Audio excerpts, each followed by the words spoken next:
Good evening, everyone. All right, folks, how are you all doing? As you can see, we've got a guest on tonight in the Wizard's Lair. We've got the wonderful Bobby Mr. Torres. Bobby Torres. I wasn't sure if I was supposed to answer that or not. one of my mixing mentors. This guy has taught me a hell of a lot about mixing and mastering my own music and other people's music, and yeah, he's definitely a top bloke as well. Awesome, man. Well, dude, thank you. It's a pleasure to be here, and it's an honor to be here. Thank you for having me on the channel. Anytime, man, anytime. And how are you doing? Doing all right. I've just been really busy. This week we opened up the doors to the Mix Crypt, so new members are rolling in. Been busy with that, and then busy with boring house renovations. So it's funny. Dude, I am not handy at all. I am the least handy guy you'll ever meet, and like I'm forced now to be handy. So like putting up sheetrock, sanding, spackling, the plaster, painting, all that good stuff. Nothing earth shattering, but just manual labor. The joys of actually owning your own home. Yes, yeah, exactly. It's a lot different than just calling up the landlord and telling them, hey, now I'm the landlord. Now I'm the guy that has to have stuff fixed. So, but it's all good, man. I can't complain. It's just been, cool. It's just life, so. Awesome. Yeah. Like I say, Bobby's definitely one of my mentors. In fact, I would say he's my main mentor. But yeah, there's other people, or there's other people I do take notes from. Like, I think we both watch Glenn Fricker and Jordan Valentine. Both. Excellent. Yeah, man. Hell yeah. Excellent mixers. I've picked up tips from them. Another person I watch is Scott Elliott from Chernobyl Studios, but he does more of the sort of extreme black metal stuff. Oh, is that true? What's funny? I've never seen his stuff. So he does more like the extreme stuff, not like gent kind of stuff. Okay, got it. Yeah. No, I don't think he's really into the gent stuff. He's more into the more extreme sort of death and black metal. Oh, cool. That's awesome. That's cool. And he's an absolute cool dude. But one of the days I'm going to get him on a live as well. Dude, that's cool because each of us have kind of like our own little niche, like Jordan's more like modern production. Yeah. And I know Glenn, I think it's more, it's like really old school 80s kind of stuff. And it's cool that he does more of the black and death kind of thing, Yeah. That's awesome. That's it. It's like, I'll sort of pick up tips, hints and tips off everybody and then just try and mold it into my own style. Yeah, that's what makes me really passionate about just mixing and production in general. What excites me is hearing everyone's own take on production and hearing their workflows and hearing how they differ. Like if you watch an interview with like, I don't know, takes any producer, Bob Rock, right? It's going to be in a completely different dimension than someone like Steve Albini. Yeah. And I love it all. I just love hearing the different perspectives. And it's an art form like anything else. Like, yeah, there are certain things that are just, that are just like how sound works, like learning the basics. Or it's always going to be the basics, but like it's an art at the end of the day. It's an art form. And that's what I love about it personally. Well, that's it. I'm a member of the Mix Crypt. If people don't know what we do, we get a brand new song to mix every month. We get the tracks raw. None of them are processed apart from one or two little bits like gang vocals and things like that. But everything is absolutely raw, and that's what I love about it. We get the raw tracks, and we get to meld it into his own vision. Yeah. Well, dude, it's funny. My whole idea behind it was I wanted to share tracks that were recorded, not because a lot of times when you download multi-tracks online, they're like all polished up already and they're recorded out of some big studio with, I wanted to share tracks that I'm actually producing out of my project studio because I work out of a project studio. I really do. Like I've done work and I do work once in a while out of bigger studios, but 90% of what I do is out of my project studio. And I want to be able to share how you can get those results with the same tracks you would record out of your bedroom or your basement or your garage, because that's where it's moving. That's the future. Yeah. Like big studios, yes, they still exist. They're in like certain areas, like in my where I live, like Nashville, and I don't even know how they're doing in LA. I have no idea. New York, it's like every year less and less as far as big studios. Exactly. But there's around this sort of area where I live, they're definitely getting less and less. Really? I mean, yeah, you've got your big ones like Abbey Road and places like that. Oh yeah, the classics. and I think there's a couple of big ones still in Liverpool or the Liverpool area. But yeah, they're getting less and less.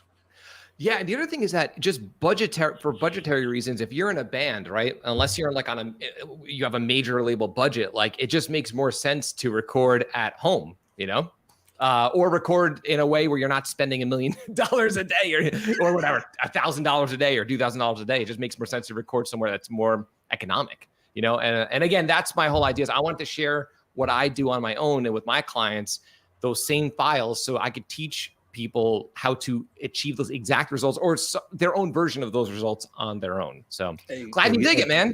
Dude, your mix, I'm serious. Last month's mix, I was super blown away. The Poeta track, that was awesome. Really, really good. I had a lot of fun doing that, even though it's not necessarily music I listen to. Yeah, of course. Yeah. But I'm one of these people, as long as it's rock bass guitar, rock Me too. metal. Yes, same here. I'll have a listen to it and I'll try and make the best out of the tracks we've got. I mean, yeah. But yeah, I did take the advice that you said and turn down the slapback echo, and I will post that in the group. The cool. updated Yeah, I'd love to hear the updated version. I did join what's his name? Roloff's mixing group as well on Facebook. Oh, awesome. The Proper Portfolio? That's the one, yeah. Yeah. I've only had a chance to mix one track. Oh man, but that track, that was way out of my comfort zone. It's like this sort of 70s style prog rock track. Oh, interesting. Yeah. And eventually I've got it finished. Organic drums and stuff? Yeah. Oh, okay, live drums. Yeah. Oh yeah, there's live drums. There's even some little rotor toms in there and congas, and there's also that's cool. There's all sorts of different keyboards and synths, and it must be about. I mean, the track itself's about 10 minutes long. God, wow! I would love mixing that stuff. Recording that stuff is a pain. Yeah. I mean, it took me a while to mix it up, but I had breaks in between. I'll post that in the group. Let you guys have a listen to it. I would love to hear it. It's funny that you mentioned that about the guitars and drums, and for me, that's my jam. Like not that I love electronic music as well. I like older school hip hop. I'm not like a huge fan, but like I'm not passionate about mixing non-organic elements. I like, even if it's programmed drums, I just like that structure: drums, bass, guitars, distorted guitars. That's where my heart is as a engineer, so like as long as the band has that, I'm interested. Plus it's good to, even if let's say for example like you're into like I don't know black metal as for example, it's still good to mix other subgenres of metal because that'll make you a more well-rounded mixer in my opinion and in my experience as well. You learn faster. I mean, in the mix crate, we've done all sorts of styles. We've done that sort of pop punk, we've done sort of basic rock, we've done extreme grindcore death metal, we've done the technical death metal, and then we've just done straight head metal as well. So we've definitely got some good tunes in there as well.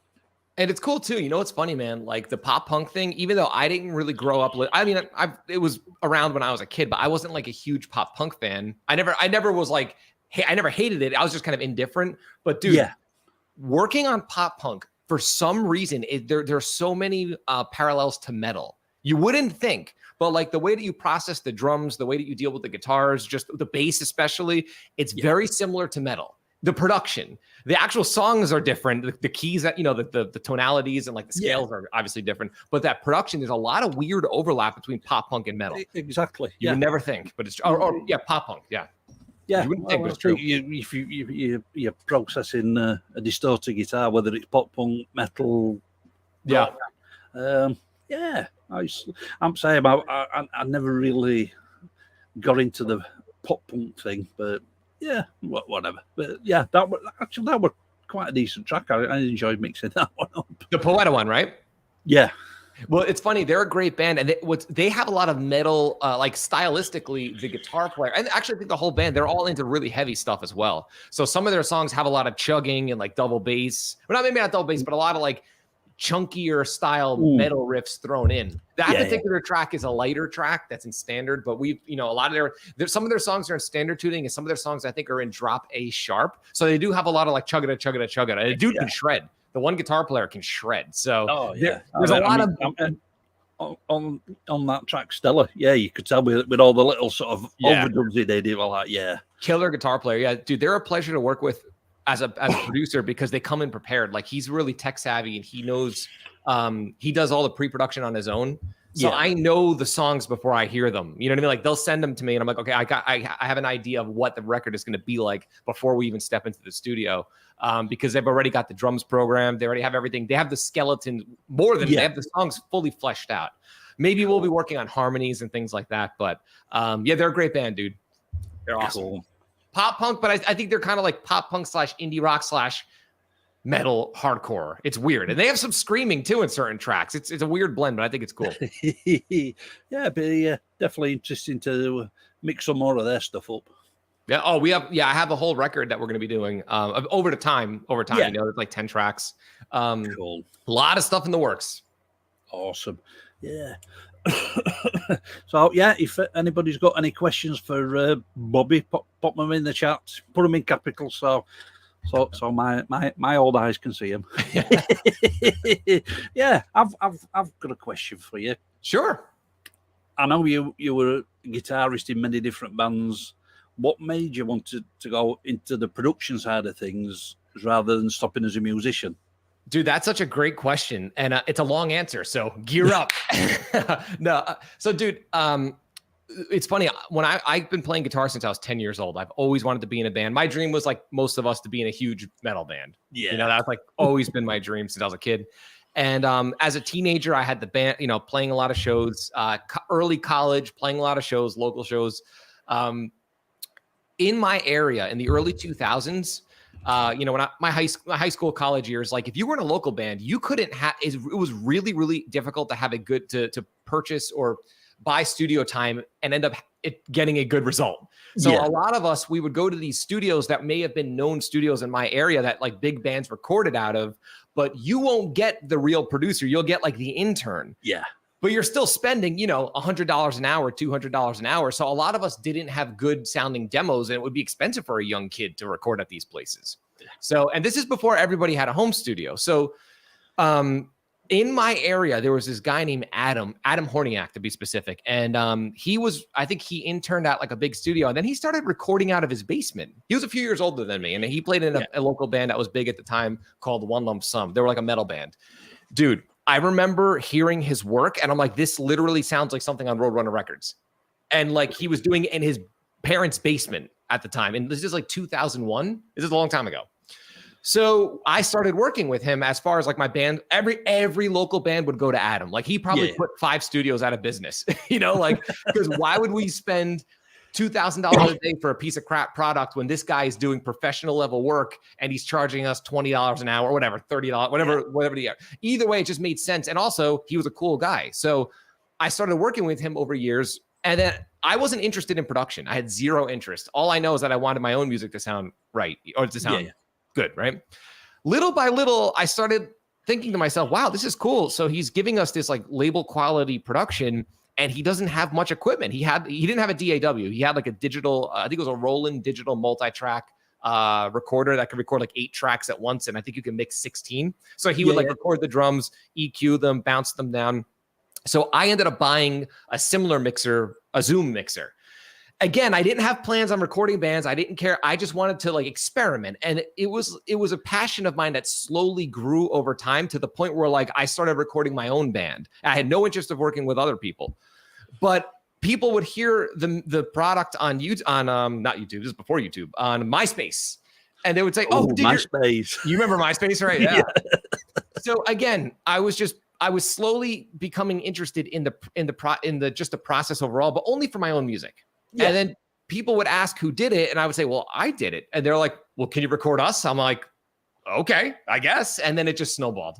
It just snowballed from there, honestly. Cool. And it became my whole life. Eventually, you know, what happened with me is I didn't go to school for production at this time. I was in college with I was studying psychology. Yeah. So I'm halfway through earning my degree, And then I got into the whole production thing. I'm like, I should switch to audio production. I ended up having to go to school for another additional 4 years. But the funny thing is, I was already recording bands before I even went to school for audio production, which in my opinion is a waste of money. Don't do it. If you're watching this, do not go to school for audio production. But no, I mean, it was cool. At the same time, I did learn a lot. Really great professors. I had my internship, which was cool. But I mean, at the end of the day, you learn by doing this. This is a profession that you have to just go out and start doing it. Again, I had clients before I even went to school for production. And to this day, no one has ever asked where I went to school. Nobody's ever hired me because nobody gives a crap. I have this degree. I literally never, it's in my desk. I've never done anything with it, like literally. But that's the long story of it. It was something that I gradually kind of fell into, and now it's my entire life. So that's the story. Yeah. Yeah. I've got to admit, I was going to go down a similar path. I was just going to get one of them little 4-track, 8-track little digital recorders just to record ideas on. Yeah. And then I ended up, I think one of the UK music stores had got an offer online for basic version of Studio One, audio interface, microphone, and headphones for, I think it was like £140. So that's killer. So I thought, I mean, it was only the basic version of Studio One. You couldn't use third-party plugins, etc. But it got me started. I thought, well, for that price, I might as well get a DAW rather than going down the sort of digital. That's, I mean, going back to my first few mixes, it was like, these are now everybody. I think, especially for us, because people don't know, Bobby's a guitar player as well.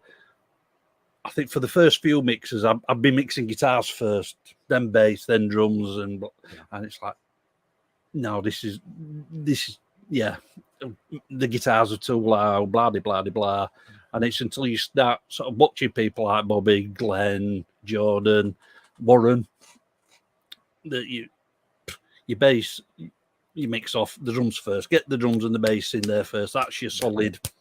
Yeah, that's the foundation. Generally, that's for metal, especially metal. That there are no rules at the end of the day, but that tends to be the general consensus. Like I start with the drums always, personally. I start with the drum and then layer it on top. That's been the way I've done it for the last 2.5, 3 years. Nice, and it comes together easier for me. I don't know if you found the same to be true. Yeah. The mix just kind of, because you have that foundation, that skeleton, that if you have a strong foundation, it's easy to build the rest of the house. If your drums are kicking, then it's easy to lay in your guitars, and then then there's room for the bass. Whereas if it's the other way around, see, what's misleading is if you watch like general mixing tutorials, like for pop music, it can be the other way around. So like us metal guys, if we're learning from someone that doesn't mix metal, here's what's unique about metal and rock. It is a completely different world than like EDM and pop. So it's hard to kind of like listen to other producers that might be well-known producers that don't do metal and then become confused. I'll tell you one example, speaking of the differences between metal and other genres. When I went to school, we learned like how to mic a drum kit, right? Yep. What up? Was that Mr. Bungle? The same Mr. Bungle? Mr. Bungle, yeah. Oh, no, not that one. That one. Hey, Freerider. But yeah, we learned how to mic a kit, but it was for like jazz or like, like country, things like that. And metal, miking a kit like that. You're lucky if it's going to work out, for most metal bands. Yes. Scoop the mids.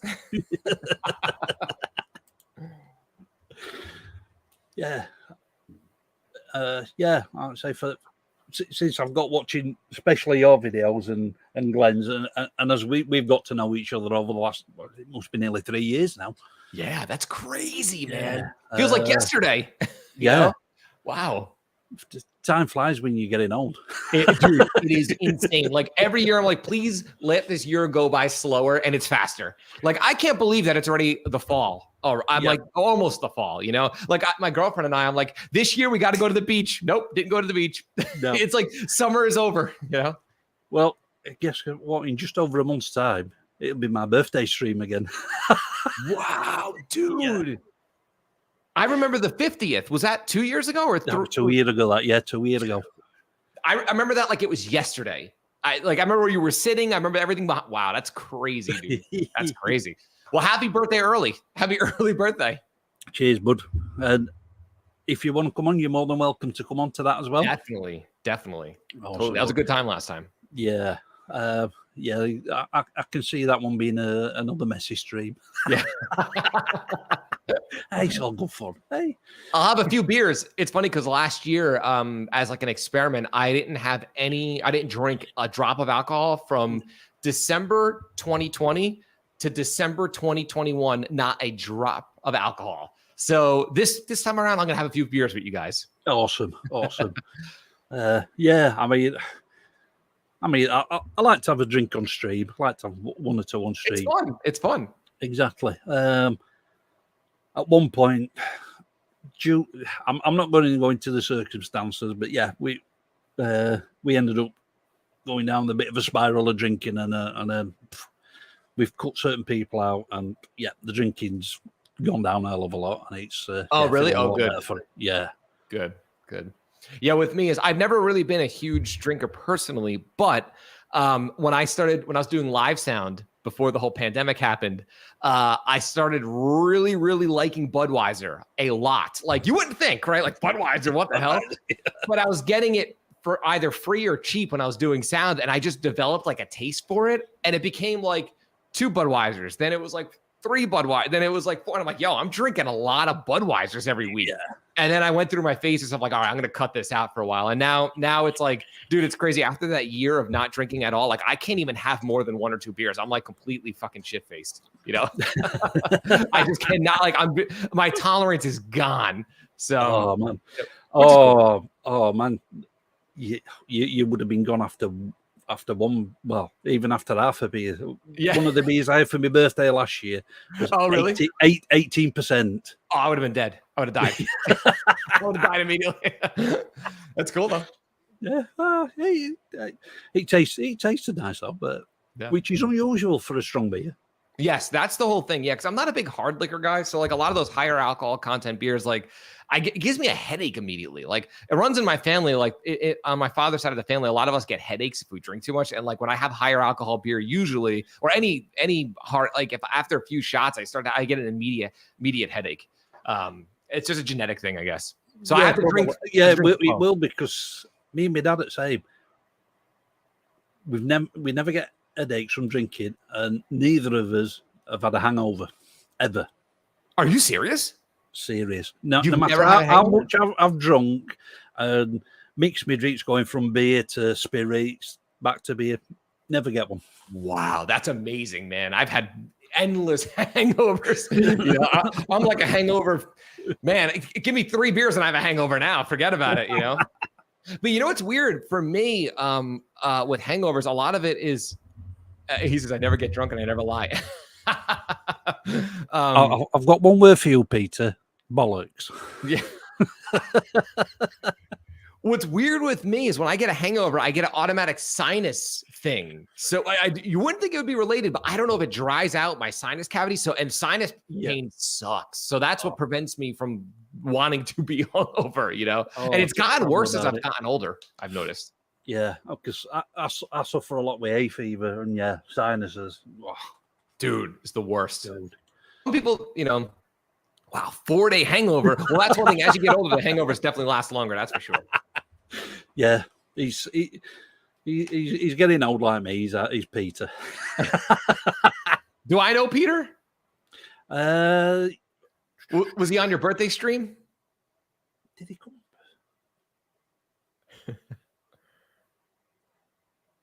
I don't know if I can't remember if he came on or not. He might have done for a little while. I think it sounds familiar. He's from Denmark. Oh, nice. Nice. I'll tell you what, he's an excellent guitar player. He has got a YouTube channel that he puts up songs up every now and again. Oh, cool. Check it out. He does some really killer riffs. Absolutely killer riffs. It'll inspire me to play, which I don't do enough of. It'll kick me in the butt, you know. Oh, don't worry. We're going to get you on another Lords of the Race. Dude, that was so much fun, man. That was a blast. Yeah, well, I've got another one of them coming up shortly. I just need a couple of more people, a couple of more entries in, and then that'll be ready for going up in a couple of weeks or so. Awesome. Can't wait to check it out. Oh, no rock quiz tonight, Mr. Bungle. Sorry, bud. We're having a chill out and a chat with Bobby. Yeah. But yeah, man, back to the production thing. Like I said, it's one of those weird passions where like it wasn't like guitar. Like I don't know how it was when you started playing guitar. Like when I was a kid, I became possessed with guitar overnight, virtually. You know, like Metallica. I think. Well, see, I grew up. My parents were into like obviously they were playing a lot of the music that they grew up with, like Van Halen, Aerosmith, that kind of stuff, and I loved it as a kid. But at that age of like 9, somehow I became interested in like the contemporary stuff at the time, which was like Metallica and like and then once I got the guitar in my hands, dude, I wouldn't leave my house. It was just guitar. Whereas with audio production, it was a slow, gradual thing for me. Like now I'm obsessed with it. It's my whole life, but like it wasn't something I woke up one day like I need to do this. It was just like an interest that kind of built. It was weird like that, you know, but I guess it's different for everyone. Yeah, exactly. For me, obviously I started off doing my own music as basically because I had to. I couldn't afford to ask somebody else to mix it and produce it for me. It was a case of I've got to do this myself. It's expensive, man. It's expensive. Yeah. It's some of the guys that speak to, they're not really into the production thing, so they'll just use the sort of, if you will, the easy mix stuff just to get a good sounding thing, just to put up on YouTube. But now I've got really into it. I mean, Lisa's my other half. She'll tell you I've really got into this over the last sort of 3 or 4 years. Dude, yeah, and it shows, man. Like I said, the last mix really, I could tell that now you're at that next level. Now you're like in the real mixing territory, you know, which is awesome. And that's what's cool about this, you know. Let me just go on another little tangent here. Like DAWs and home recording, I would say has been, let's put it this way. I've been recording on a laptop, doing full albums on a laptop since 2006. And I wasn't even like it existed even before then, right? When I was in college, I remember talking to a lot of the other guys in my class, and this is, again, 2006, 2007. I remember us talking, and we're like, oh, my God, what's going to happen? Because our teachers would mention it a lot. They'll say, like, oh, now home recording is becoming more accessible. What's going to happen when everyone records at home? So we're all like, oh, I guess no one's going to pay for production. And here we are, 2022, almost 2023, and bands still hire producers, man. Because everybody can, that's the thing. It's like, now you're at the point where you can like really mix real tracks. You can mix songs from scratch. Most people, they don't have the patience for that. They just want easy mix and and that's fine. You know, like that's cool for demos and like getting ideas out. But at the end of the day, if you want real production, you have to work at it, or you have to go to someone like us that mixes all the time. Exactly. For me, well, I've found it's an absolutely totally different skill set from even just sort of playing music and completely and writing songs.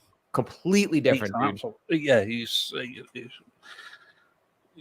As you know, you've got one app for the songwriter part, then you've got the production part, and it's like you have to wear all these apps, and it's good. It's all part of the creative process. Yes, I'm a creative person. Yeah, same here, man. I can't live without it. Even to my own detriment, I think sometimes it's like, man, why couldn't I have been just a normal person? You know what I mean? But at the end of the day, it's like, that would be boring. Exactly. You know? Normal's boring. We don't like normal. Yeah, normal's boring. Yeah. We're back to me.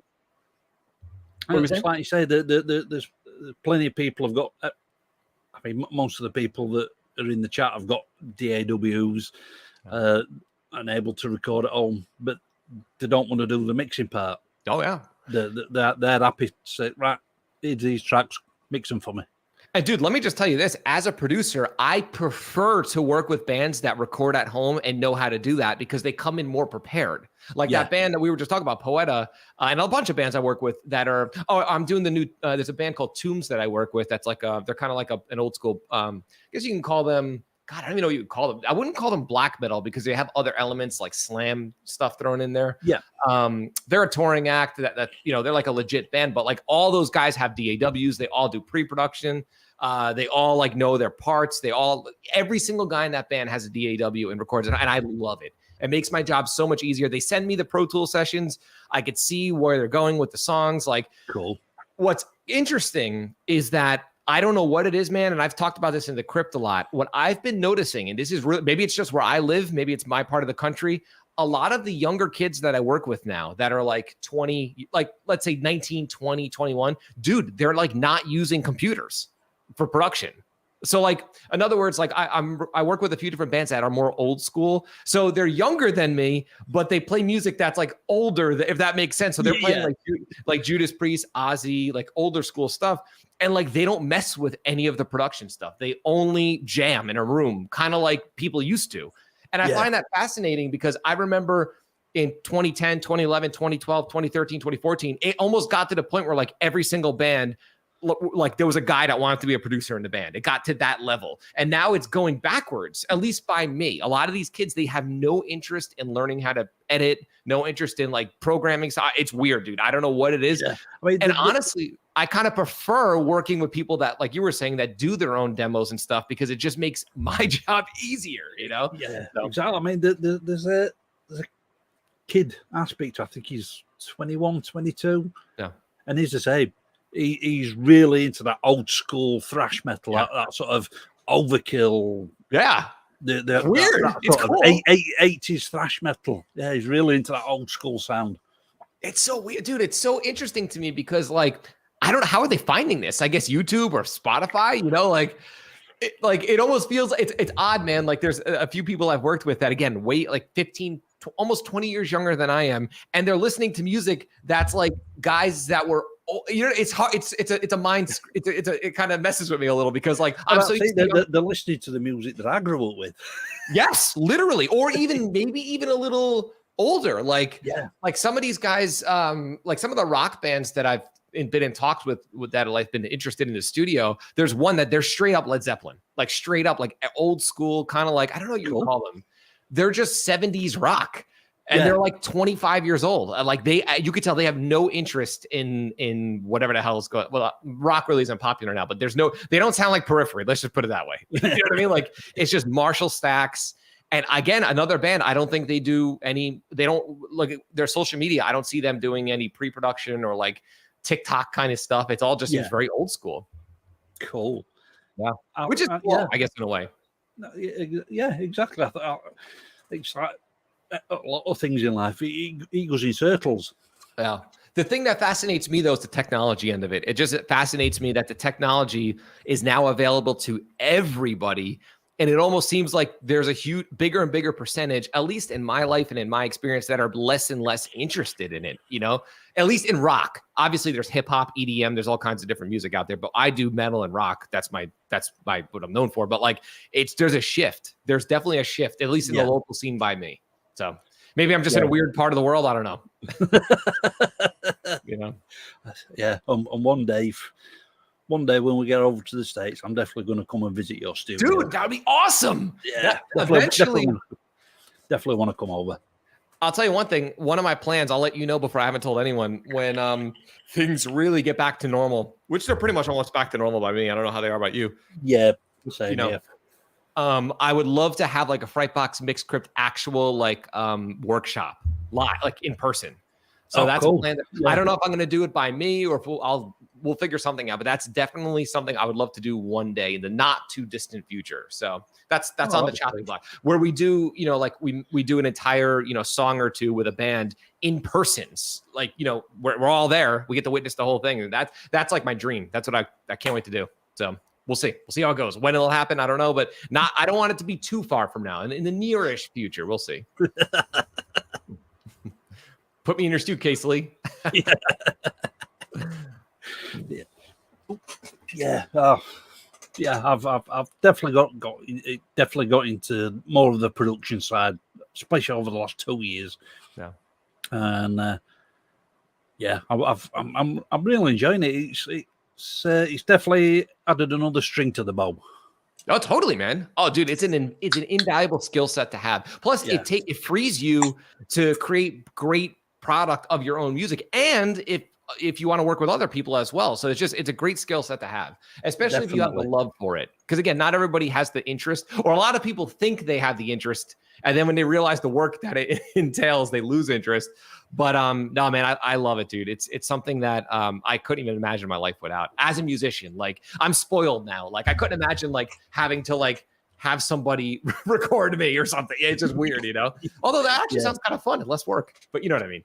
Exactly. Yeah, I've been in once, if you will, real studio once. We're definitely a fun experience. Just a 5-track demo, but Jesus, this is how old I am. We did that demo in August 1991. Oh wow, that's awesome. Reel to reel? Yeah. Or 8-ats? No, I think the main recordings went on reel to reel and then got transferred to 8-at. You should share it in the group. Yeah, I will. I've still got the I have got those recordings in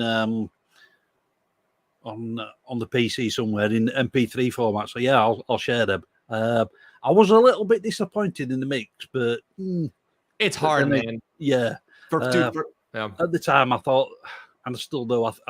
To me, I think the drums were just a little bit too loud. Yeah. But metal, like you say, you're not getting the top producers. Yeah, and dude, metal, especially in the tracking, like you need a top tier dude. You know, like it's especially with live. Nowadays, we're spoiled because we have MIDI drums, we have amp sims, we have things like that. But like, especially back in the 90s or 80s or even in the early 2000s, like you need someone that knew how to mic and amp and knew how to get performances out of the band and knew how to tune drums. Yeah, I'll definitely share those tracks in the group. But basically, we recorded everything live. We recorded the bass, guitar, drums all together live, and then the vocals were done after. All the vocals were done afterwards. You know, it's so funny, man. Metal has gotten so overly produced. It's switching now, which is such a thank God. It's gotten to the point where like everything is so perfect all the time. And the way I see it, I'm not against it or for it. To me, it's just another sound. It's another kind of aesthetic, you know. But unfortunately, for me to be competitive, like I have to, a lot of the bands want that sound. Recently, I've been doing a lot of live recording, kind of like that, where like a band will come in and play literally live in the room. And I absolutely love it, man. It's such a fun change of pace, especially if the band can play. And there's a vibe that you cannot get when it's recorded separately. Hey, Brian, how are you? He was there at the last stream. He was there. I remember him. He was definitely there at the last birthday stream. But a band playing live together in a room, if it's a good band that has their stuff, there's an element and an energy to that's really difficult to mimic if you're doing like a click track and then you're doing drums first. That, you know, and I've gone back to that and I enjoy it a lot more than I thought I would. Because again, I've been kind of in that mindset of making things in tune, making things perfect, making things in tune, and now it's like, wow, but there's also some beauty to the other thing, you know, to the other end of the spectrum, doing the live stuff. So we're doing a lot of live stuff now as well, which it's a fun change of pace. Yeah, I've seen some of the videos on the channel where you've done. Yeah, I'm actually starting a second YouTube channel that's all for that stuff. That's all like all the bands that come through the studio and play live. We're going to be putting up so that way they have another platform for, you know, just to share their performances with. So it's a passion project. We'll see how it goes. Well, here you go. Brian does a podcast every now and again. That he puts dude, I would love to be on. Totally, Brian. Yeah. Totally, man. I love this stuff. I can yap for hours. Exactly. I was the first guest on his podcast. I was the guinea pig. Yeah, no, he's a cool dude, Brian. One of the guys on your stream during your birthday had a beautiful looking camera. Like he had like some like you could tell he had like the shallow depth of field. I don't remember who it was. Some dude with long hair, and I just remember how awesome his shot looked. Oh, that would have been Corey. How's he been? All good. Yeah, Corey. He does some excellent stuff as well, but he tends to do a lot of stuff on Twitch these days. Oh yeah, I'm out of the loop with Twitch, dude. I'm out of the loop with Twitch, and I'm out of the loop with what is the other thing? TikTok. I've never been on TikTok in my entire life. Definitely, Brian. Definitely. Yeah, there you go. Corey Allgood. He has got a YouTube channel that, again, he don't put enough stuff up, but he's got some excellent song ideas. Awesome. I gotta check it out. He's a really cool dude as well. I think he's over in California. Oh, so he's over kind of in my neck of the woods, just across the country. Across the country. Yeah, nice cool dude. Yeah, Brian, another cool dude. So I think you'd really enjoy doing doing a podcast with him. Totally. He's had some really good dudes on there. Awesome. And girls. Brian, let me know, man. Send me a message on whatever, YouTube. Well, you can't send a message on YouTube. Email me, Facebook, Instagram, whichever. I'm looking at the camera. There's the camera. I had to move my camera. I used to have my camera here, and now it's here. So I'm getting used to it. Plus, I got a new monitor. Instead of me having like separate monitors, I'm trying the wide, just one wide, and I'm digging it. You know, cool. I've been procrastinating on the monitor and the stand-up desk, and I knocked out both within 1 month. Nice one. Yeah, I've just got the one monitor. If I could get a bigger monitor in this space, I would get one of those curved monitors. Well, that's what I got. You know, it's funny, man. For like work, all I need is one monitor. I don't need two. Yeah. I don't need a big one. But when I do my the mix script, like when I'm looking at comments and going back and forth, I had a laptop that I was using instead of a second monitor, and it's just easier to like treat my big monitor like two monitors. You know what I mean? So that way, like I have one half the screen that's a screen capture with you guys, and then I have the others have the screen for the chat, and it just cleans up the the video. Jamie's asking where I'm from. Is that what he says? Where are you from? Yes, I am from New Jersey in the United States. Good old dirty Jersey. So that's he's not far from you, Jamie. He's in New York State somewhere. I can't remember the name of the town, but yeah. I'm right near MetLife Stadium. Yeah, right near MetLife Stadium, where the Chili Peppers just played on last week. So where all the concerts happen here. There's always traffic here and football games and all that good stuff. Yeah. Yeah, we've got a concert that we're going to. Well, I say it's next month, but it's actually on the. Actually, is it? No, it isn't next month. It's the day after my birthday. Oh, nice. It should have been last October, but because of COVID and everything, it got put back for 12 months. And yeah, we're going to see Carcass, Behemoth. Yeah, Carcass, Behemoth, and Arch Enemy. I'm jealous, dude. Oh my god, dude, I love Carcass. Who's playing guitar? Like, I know Michael Ammett's not playing guitar with him, right? No. He just did a few of the when the reform back in the early 2010s. Yeah. I think he did guitars for a couple of years. I'm not top of my head. I can't remember who the new guitarist is. They did have a guy called Ben Ash for about 3 or 4 years. But then he left and went back to college, and they've got somebody else in at the moment. Do they don't have the original drummer, right? No. Ken unfortunately had a brain hemorrhage round about the year 2000, and yeah, he's unable to play these days. So that's sad. I didn't know that. Yeah, unfortunately, yeah, he had.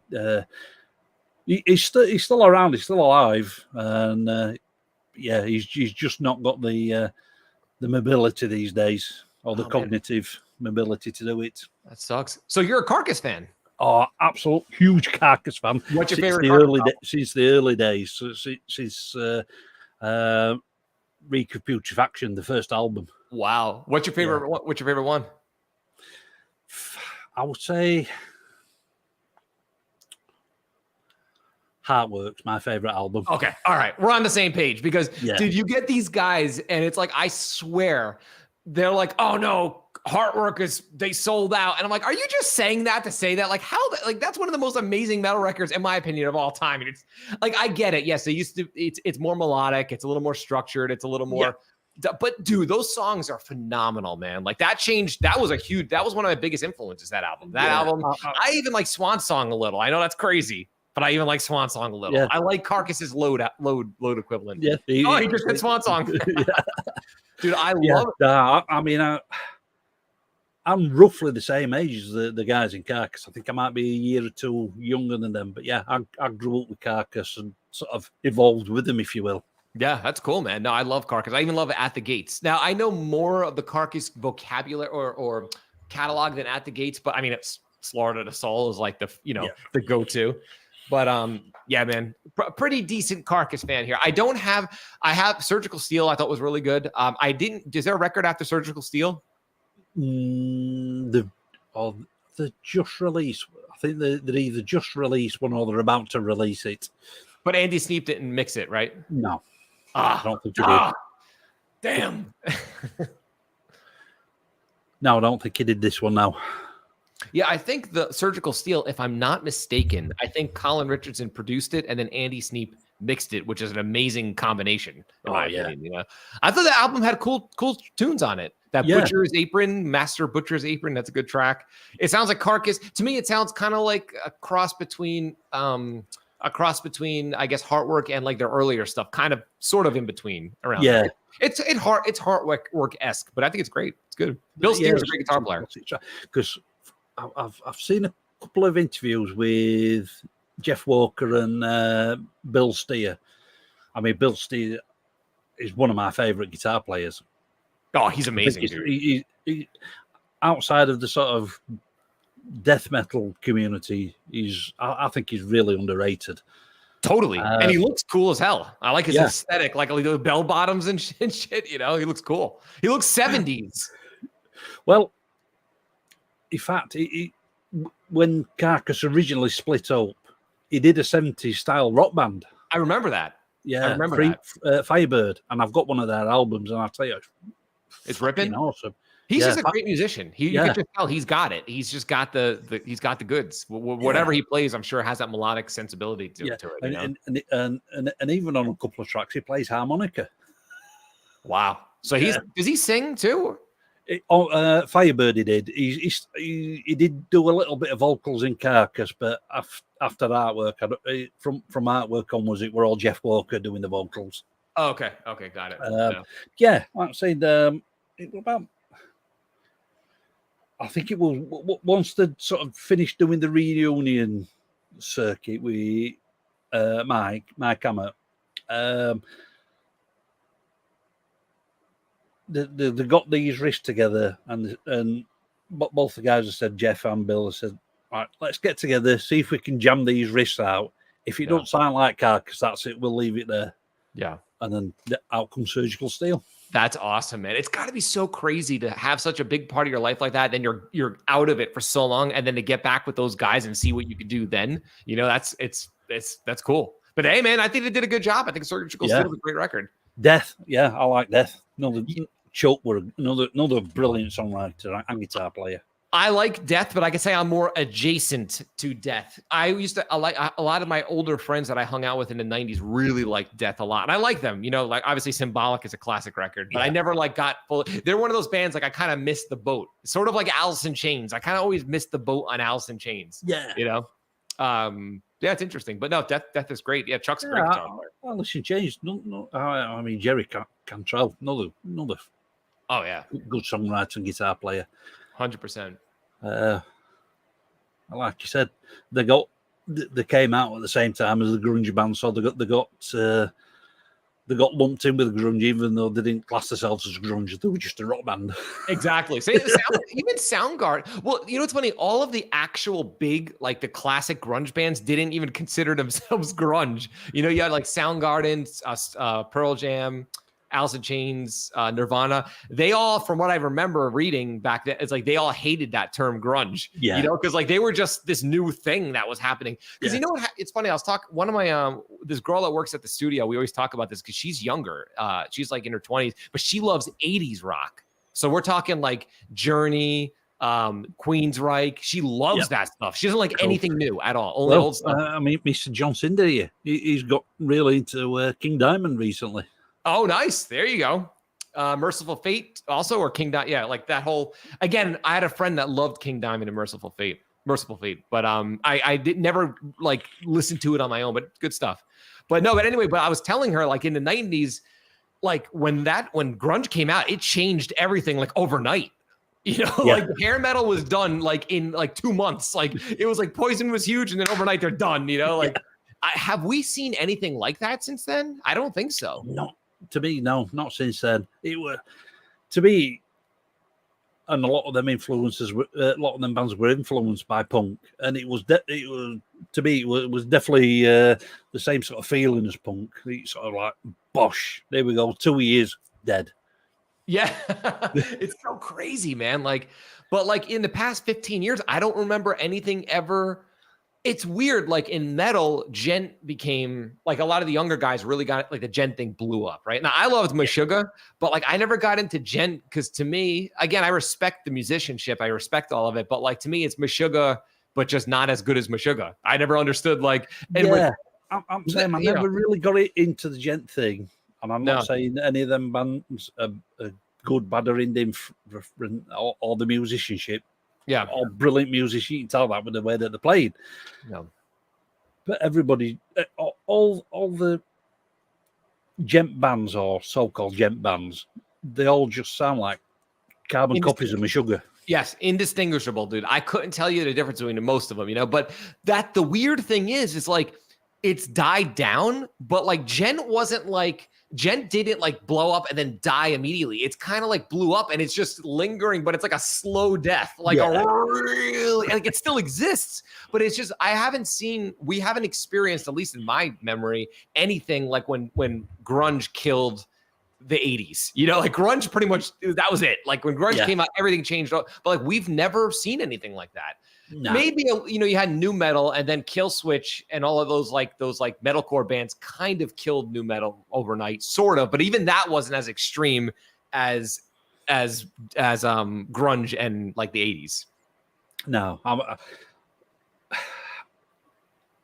see, people put bands like Slipknot in new metal. I just see it as metal. I don't see them as a new metal band. Which band? A good fucking Slipknot. Oh yeah. They're beyond. Yeah, they're beyond new metal. I would say 100%, man. Dude, you know, here's the thing. A lot of like, all right, let me go on another tangent. Let me go on a tangent here. Go on. Let me go on a tangent on this show. Okay. So, all right. When I was in my, you know, when I guess in my, like when I really first got into music, like Pantera, for example, were like my jam. Like I love Pantera, Machine Head, Fear Factory, all that crap, right? Oh, yeah. So what's funny is guys that are my age, I remember like as I was getting older and into my 20s and late 20s, all of a sudden they're like, oh, there's My Chemical Romance crap or like this crap. And I remember thinking to myself, but like that's what people were saying when Pantera came out. And I know for a fact, because I remember talking with my buddy Mike from the band Tombs, who's a little older than me. I think he's in his 50s. And from what I remember, to him, Pantera ruined metal. So like for us, Pantera, like, so everyone's got their own perspective. And Slipknot, when they broke out, oh my God, all like the death metal dudes hated Slipknot. It's like, oh God, a poser. But it's like, dude, think about this. Like they've been around for how many years now? Like over 20 years, and they're still selling out arenas. Like there are huge, like you have to be pretty significant to be able to pull that off. That's not easy, you know? No. So I respect them 100%. Oh, man, Pantera. As you know, I'm a big fucking Dimebag and Pantera fan. I didn't know that. No. I've got 3 Dimebag guitars. Oh, wow, man. Oh, that's crazy. You know, it's funny, man. Like the Dimebag thing, for me, like I grew up on it, but then I kind of started like I've heard so much about it that I became kind of like blind to like Dimebag related stuff. And now I'm back in a phase where like I'm starting to reappreciate all of that magic that Pantera was, you know, maybe because it's been 20 years since he's been gone almost. But like that dude, what a unique band. And like, what a unique, like, it's just it's just magic lightning in a bottle, I guess you could say, whatever they were doing. I mean, I'm roughly the same age as the guy you were just talking about. And when Pantera, or should I say, when Pantera became big and Cowboys came out, we're like, oh, fuck yeah. Yeah. Oh, really? That was the reaction to it. Yeah. So you were into Pantera on the first record, or the first big record? Yeah. Nice. Yeah. I mean, back then, when MTV still actually played music. Yeah, a long time ago. We had his own version of Headbangers Ball over here in Europe. And they started playing Pantera, like, oh, fuck yeah. Awesome. This is cool. Yeah, man, that album is to this day, like, it's such a weird that tone that he had. And like Phil brought that kind of hardcore kind of vibe to them. You know, it's unique. Again, lightning in a bottle. But yeah, one of me dime bag guitars is a Washburn. I've got a Washburn. Oh, you got the? Do you have the dime slime or the? No, the it's this one here. It's only one of the cheaper ones, but I'll tell you what, it's fucking awesome. Oh wow! Wait, so when did they produce that? This was, I think this was late 90s, early 2000s. And you've had it since then? 2004 I purchased this. Wow, man, that's a steal. That's awesome. Yeah, that's a keeper.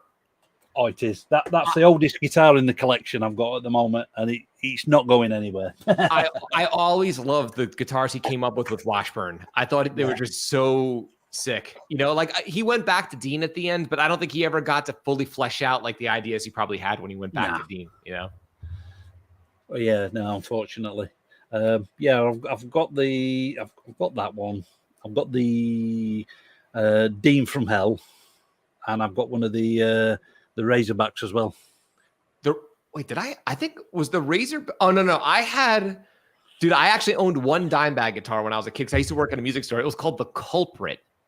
Do you remember the Culprit? The Culprit, yeah. Yeah, it was like this weird, but he never really played it. When I saw them in 2001, I actually met Dime once in my life. Cool.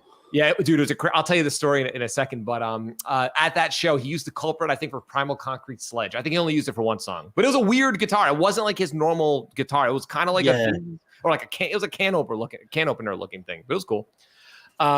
Dude, check out this story. So I've only seen Pantera twice. I saw them at Ozfest 97, and I guess that would have been technically the reinventing the steel. No, that would have been the Trendkill era, right before they did the 101 Proof live record.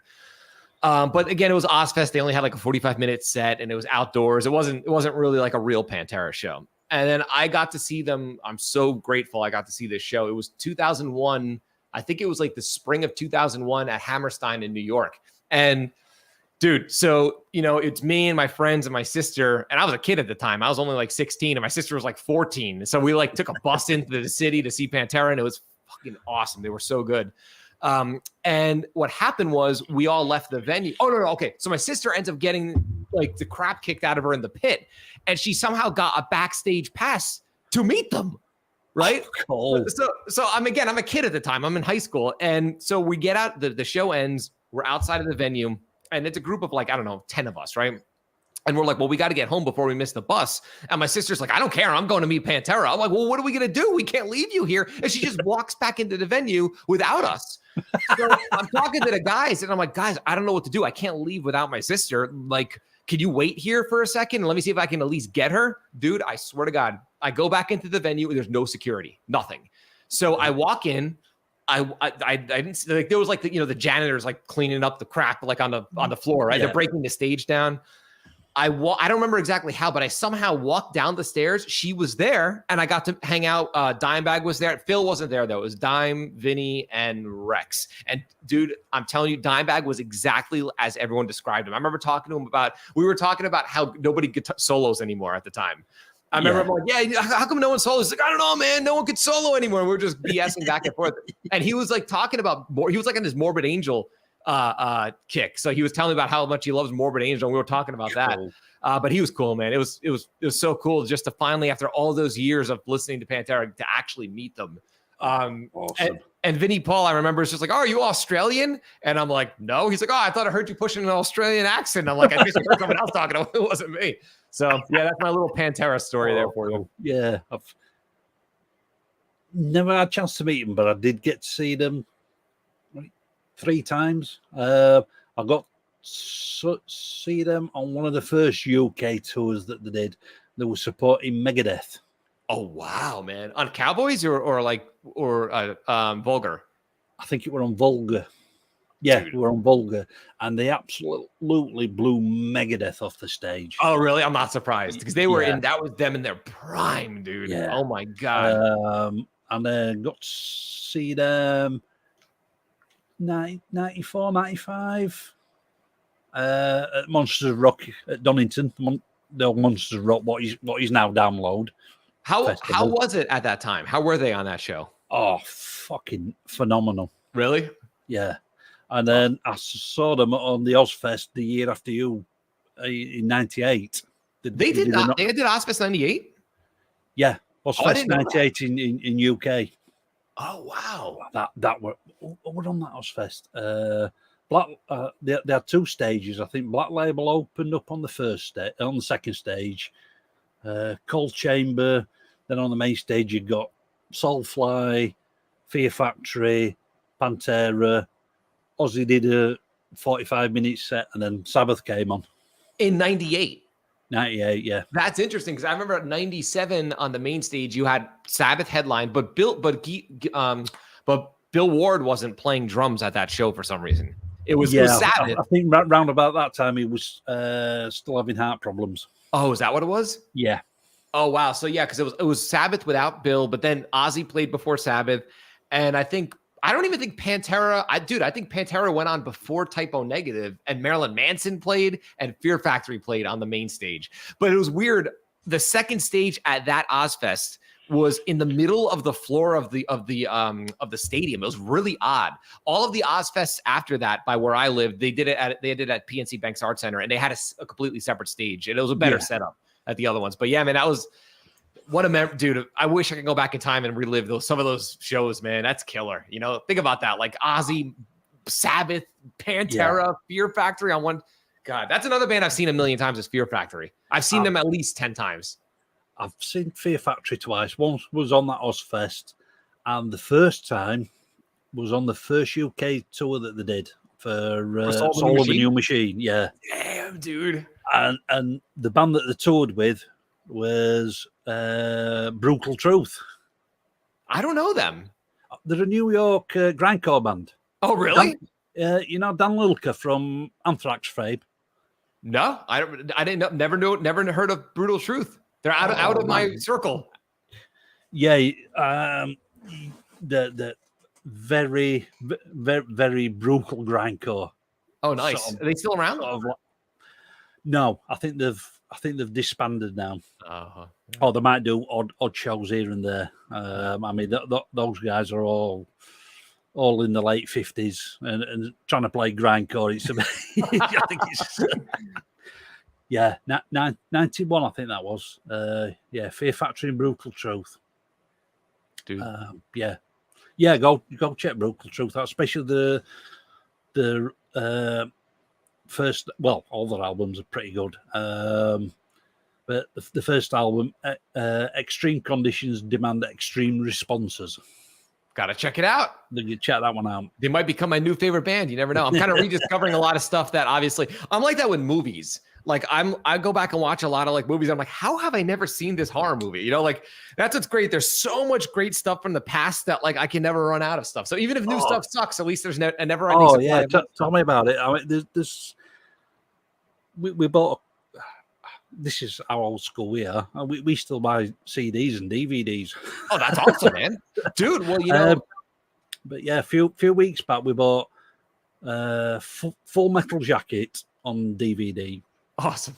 And then there's a couple of old British films. That'll Be the Day, and a follow-up to it, Stardust. And they're from the 70s, these films, and we're like, I've not seen these films for like, fucking hell, must be 80 since I've last seen these films. Yeah, we're watching them, and we're like, it's so cool to watch them again, because they were like beats I just totally forgot about. Well, that's the thing, man. Like, because I'm a huge movie fan, right? Most people are not. So most people are happy with streaming. And don't get me wrong, I stream a whole bunch of stuff. Mostly what I do is stream, like everybody else. But the thing about owning physical media is that it's yours forever. Exactly.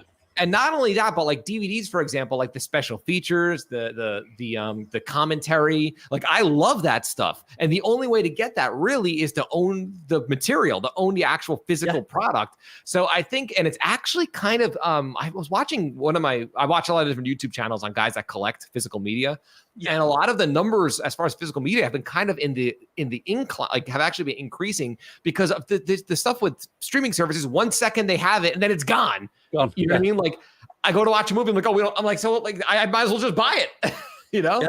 I mean, I've still got all my old vinyl from back in the 70s and 80s. Definitely keep it. I would keep it totally. Yeah, he's going nowhere.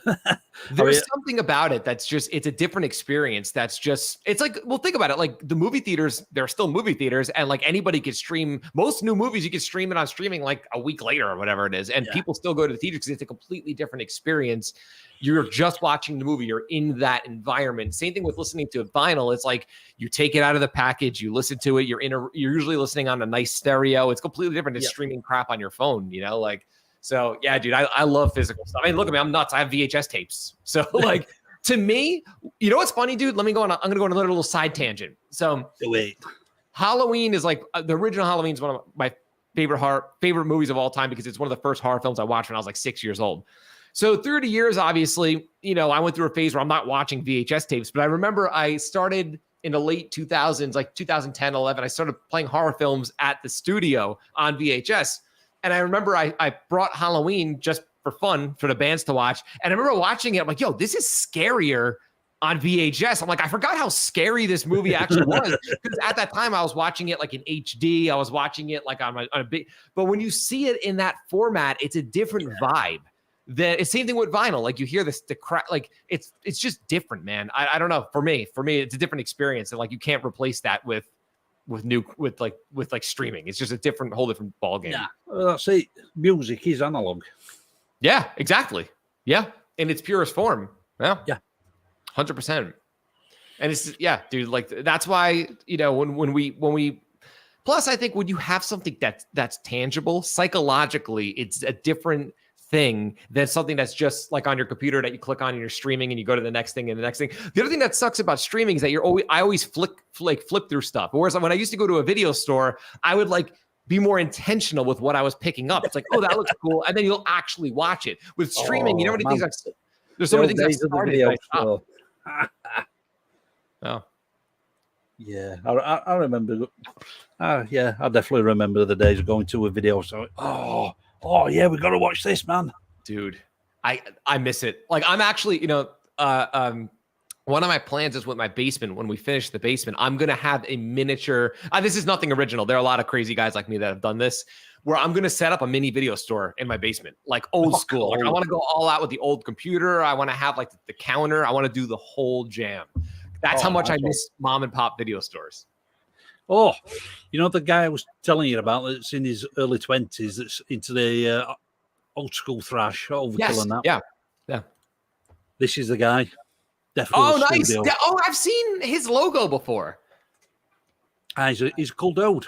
Speak to him a lot on Instagram, and he's got some really cool risks, some really cool song ideas going off. He's got not Spotify, SoundCloud. He's got SoundCloud page. So go check him out on SoundCloud. Deaf World Studios. I'm gonna take a screenshot so I can check out his page. Definitely. Cool.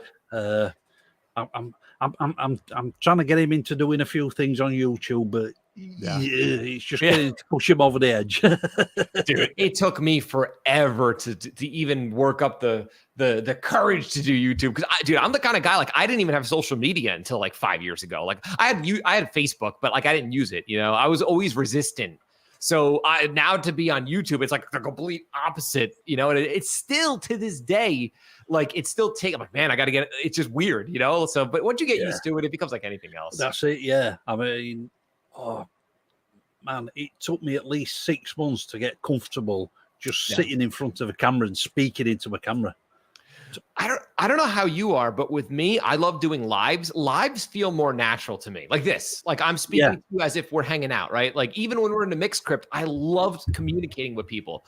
But when I do a pre-shot video, I mess up what I'm going to say. I forget what I'm going to say. I'm like, why can't I just speak normal? Like I'm a normal, whereas when it's live, I'm forced to speak normally, like I'm doing right now, sort of, right? You know, so I prefer lives. Lives feel more natural for me. Yeah, I like doing lives.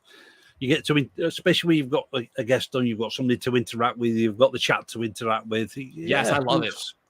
Oh, see, he said, John Snyder says, "Oh, I need to work on my template for the mix script." Template. Awesome, dude. Nice. Guess we have.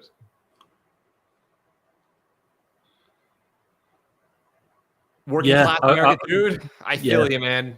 I'm always complaining about that. See, I don't have kids, at least not yet. And I always tell my girlfriend, I'm like, I don't know how I don't have time to do anything now. Like, I don't even have time to watch them. Like, if we have kids, what are we gonna do? I don't have time. Like, that's my number one complaint in life is I never have time. So, dude, I totally understand where you're coming from. Yeah.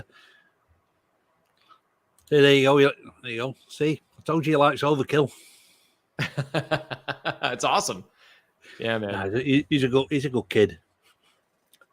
Yeah. Get it. I mean, I'm lucky in the fact that I work shifts, and I work 4 days, and then I get 4 days off. That's awesome. And like I was telling you earlier, things were just getting on top of me. That's why I've sort of calmed down on the YouTube stuff a little bit over the last few weeks. Because I just weren't getting any free time whatsoever. Yeah, it wears on you after a while. Yeah. You know, like and it were a case of ends. Yeah, and it were a case of for my physical and mental well-being, I just need to rein this back a bit. Yeah, I feel you, man. I've gone through plenty of those.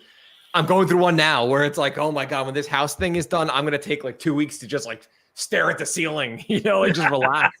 Because every day it's like something. But no, I hear you. We all need to recharge. There are some people that are so well dialed in, like they have like scheduled days to just recharge. I'm like, I think with me, my problem is I cramp too much stuff into my schedule. It's hard to not do it, because there's so many things I want to do. But, exactly. I mean, this week you've put a video out. You did a live stream on your own channel yesterday. You're doing this one, and then you're doing the mix script tomorrow. Exactly. Yeah, and then throw painting, spackling, drywall, going here. It's oh my God. But no, man. But it's funny. These things are what I like. What give me energy, like hanging out here or hanging out in the mix script. It's like I get that pumps me up. So that actually injects energy into me. Cool. I used to really suck my energy, to be honest with you. I taught guitar, dude, for 16 years. And here's the thing. It's such a love-hate thing. I had some students that were my very first student, actually, for a while, he was playing with, not Rihanna, was playing with Little Kim, I think. So he's like a legit session player now. The dude is insane, like fusion, jazz, all this stuff. So I've had some really good students, guys that became 100 times better than I ever will be, right? Yeah. But for every one amazing student, you have like 20 that it's like, it's a choice between dance lessons and guitar lessons. You know what I'm trying to say? Yeah. You know what I mean? And dude, I did that for 16 years. And at the end, I just couldn't take it. I couldn't do it anymore, man. It was just soul sucking. So that's an energy sucker. It's weird how certain things will suck your energy and certain things will give you energy. But yeah, doing the mix scripting or even this or this kind of stuff, it pumps me up. So that's my little charging kind of source of energy, I guess you could say. Yeah. I'm saying, just being involved in music, whether it's writing songs, producing songs, mixing songs, and doing this sort of thing, just doing lives and hanging out with people. That's the best. It really is. And dude, I was really nervous. Before the mix script, I had never done a live ever in my whole life. Never. And I was nervous, like, oh my God, am I gonna be able to do these live calls? This is gonna be weird. And dude, from the very first one, I'm like, I fell in love. I'm like, that's why I do a lot. That's why we're doing 2 a month, because I want to do. I'm like addicted to it. It's just so much fun, like here. And the other thing is, I really like hearing everyone's different takes on the music. That's really exciting for me. Because it's cool, man. Everyone has different tastes, so to hear their interpretation is just unique. It's inspiring, big time. Exactly. Everybody's got their own. Everybody's got their own taste. Everybody's got their own style of mixing. There's very. It's very rare that you'll hear 2 mixers that sound exactly the same. Almost never. It's almost never. It's crazy. And we're talking about the same sources. Dude, it's even, oh my God, there was it Mike Thompson? I think it was Mike Thompson. It was amazing. Do you remember when we did the mix of the song that was kind of rough around the edges? There was that one song that was like not recorded well, like on purpose. That one. Thanks, Brian. I appreciate that. Thank you. Dude, I think it was Mike Thompson. He re-recorded everything outside. Definitely do. You're always welcome on them, as well as Peter if he wants to come on. Definitely. But yeah, Mike Thompson, he took the vocals and re-recorded all the music, and it made it it was the same music. He did the same, it was the same riffs. Yeah. The way he did it was so unique, where it was like a completely different. I never heard the song in that light, and it was just unbelievable to hear that version. You know what I mean? Like, that was cool. Yeah, do you remember that when he did that? I don't know if you remember that or not. Yeah, it was insane. Like, I didn't expect it. I'm like, wow, this song's like actually good now. Because my mix, because again, dude, with those source tracks, yes, I was able to meld it into something that was listenable, but I mean, things were out of tune, things were out of time, and in not out of time good way. It was kind of in a shot way. But that blew me away, man. That was cool. There's every now and again, like Glenn says, yeah, you can timeline everything. It all sounds perfect, but every now and again, you just need that imperfection. Oh, 100%, 1,000,000%. Yeah. Especially if it's good players, even, it doesn't even necessarily have to be technically good playing. A little bit of dirt goes a long way. It really does, Birthday stream will be the 29th of September.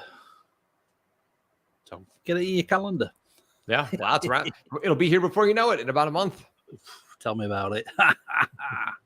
Yeah, I've definitely had comments on my own mixes, on my own songs in the comment section, saying how much things have improved over the last 2 years. Huge. I've heard it, man. Especially even like the past 6 months I've been noticing. So that's cool. That pumps me up. That makes me want to up my own game, That's the thing. Yeah, I have the new Tombs record, and this is my second album with them, and it's my third. Actually, we did an EP, then we did an album, and this is the second album. And usually they used to go to Eric Butan from Cannibal Corpse. That was their producer before I was their producer. So it's like I have big shoes to fill.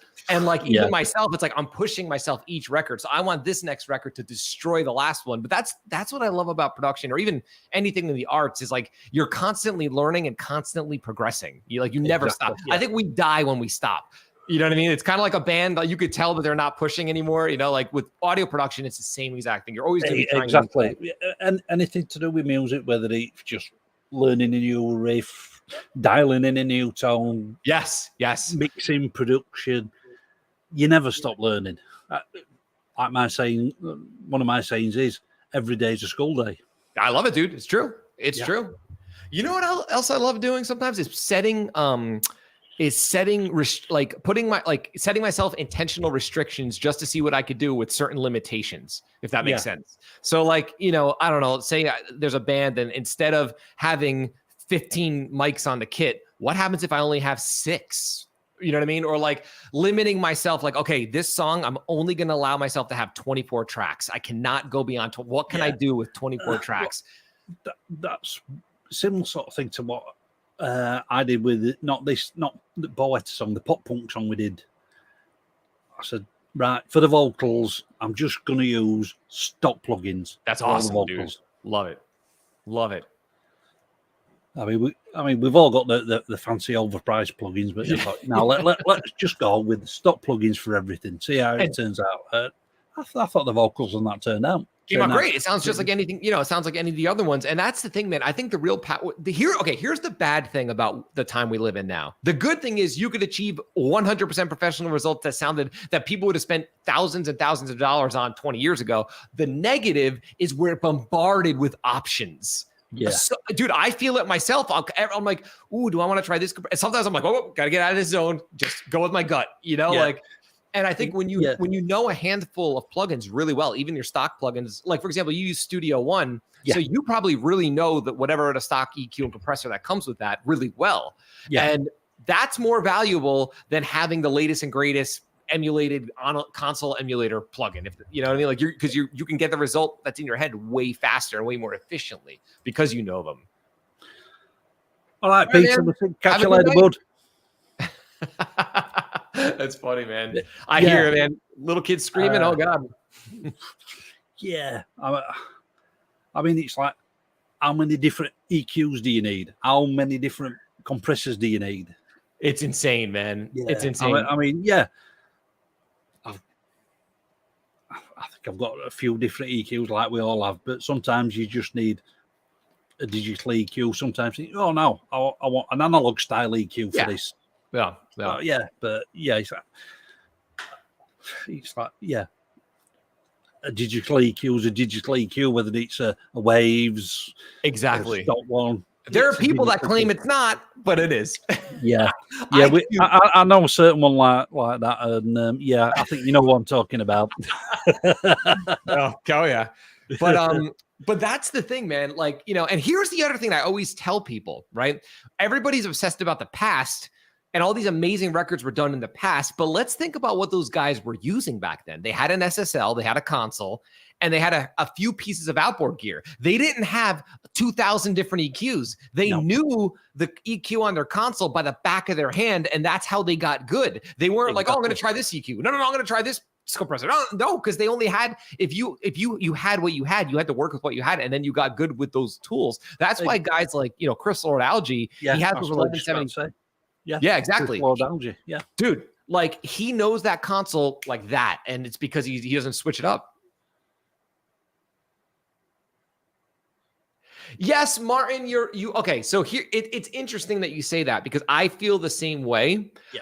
But we have to remember that there's still other genres that don't have overproduction as well. You know what I mean? It's like, it's never going to be. And honestly, I've seen that kind of die down a lot. Honestly, a lot of the bands that are coming into my studio, they don't want that overproduced sound like they used to 10 years ago. So I think that kind of has run its course, man. I think a lot of people are getting sick of it, to be honest with you. So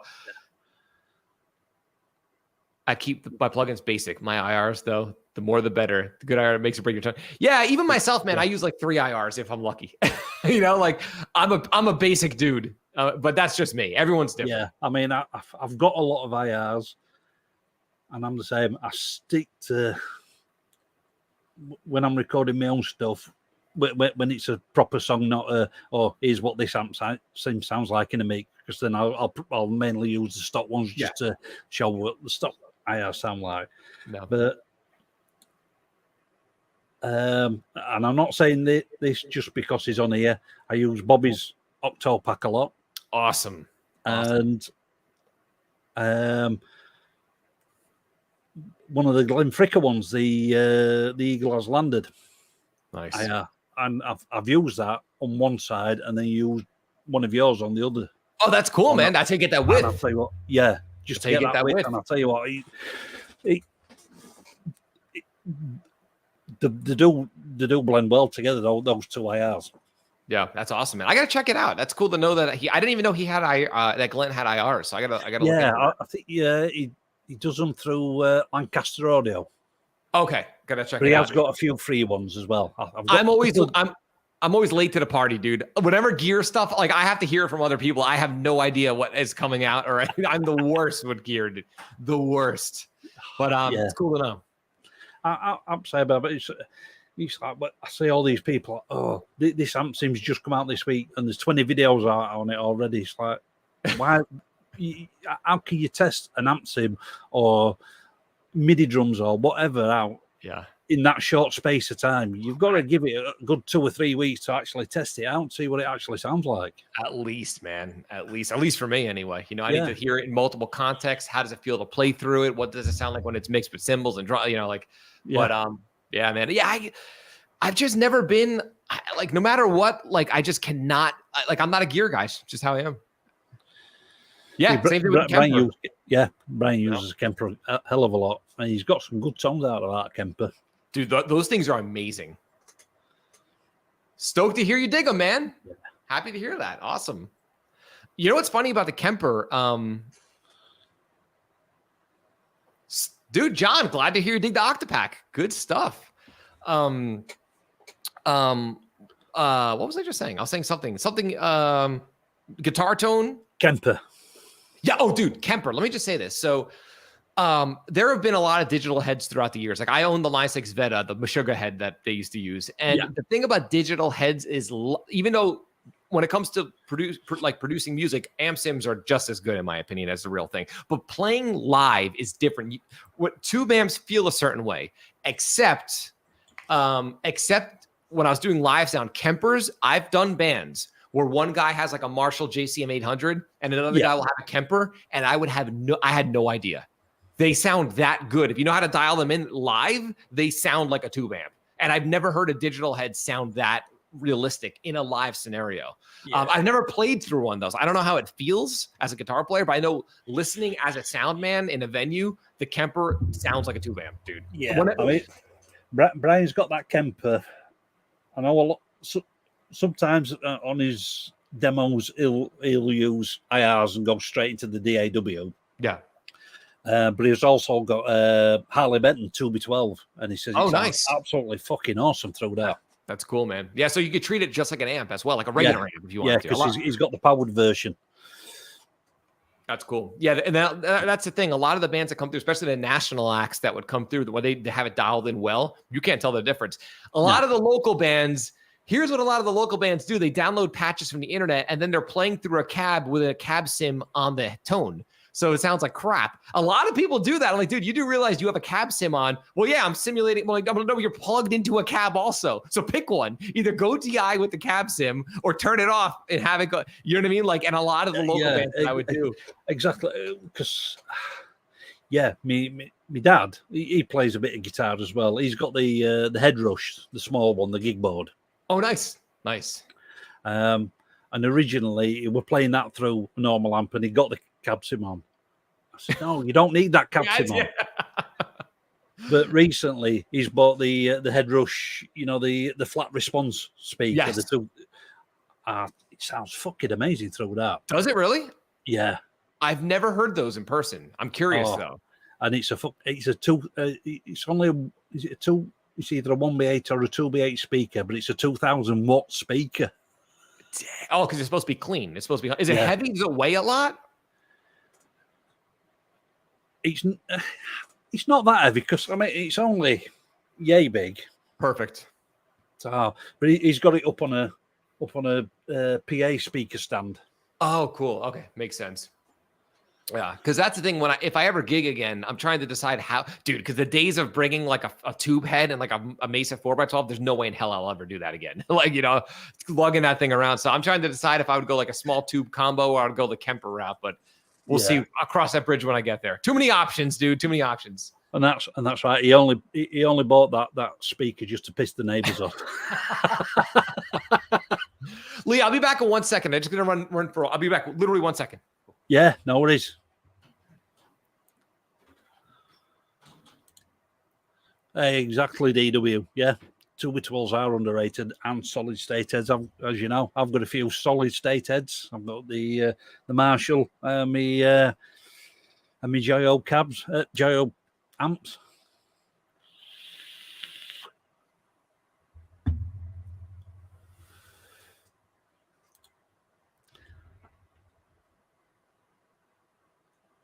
Anyway, how's everybody doing out there? You enjoying the stream? Stop here, you. In fact, let's put that the right way around.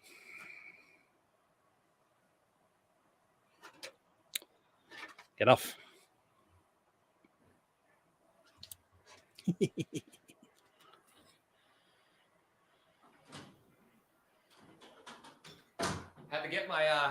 had to get my spin drift. It's hot as hell in Jersey right now. Are you old enough to be drinking beer? I don't know.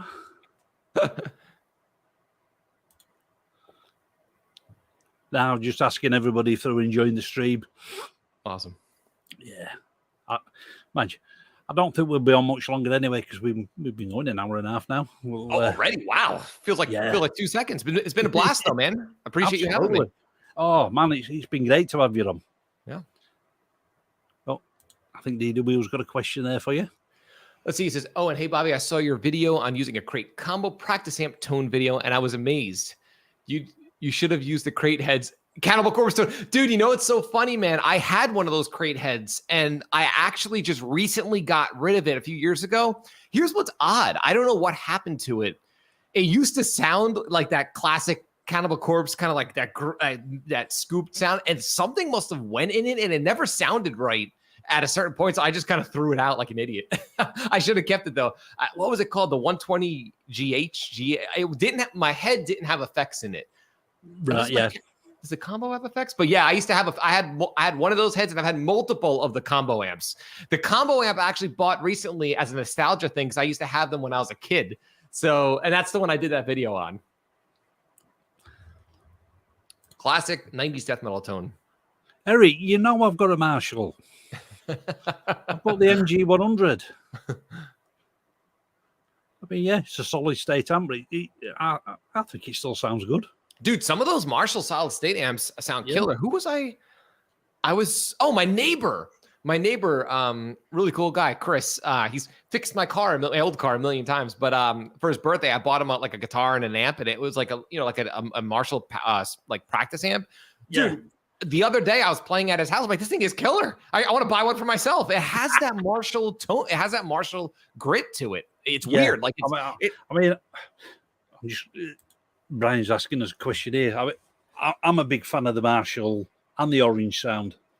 That rocker. I tried the rocker in a shop once, and it sounded killer, especially with the tube screamer in front. Oh, the orange? Yeah. Oh, dude. Oranges are awesome, man. Yeah, it's hard for me to pick. For me, as a guitar player, it would probably these days would probably be some form of Marshall as my favorite. As for me, for metal bands that I produce, I have to go with the 5115 only because it's so versatile and it works with so many different players. I was just talking about this on my stream. People were asking about the Mesa Dual Rec and Triple Rec, and what I found with the Mesa Dual and Triple Rec as far as production and guitar players, they're inconsistent. Like, I've heard ones that sound amazing, and then I've heard ones that sound like complete crap. I cannot figure out what's up with that, with the Mesas. They're very up, whereas 5150s are a little more consistent sounding from like head to head.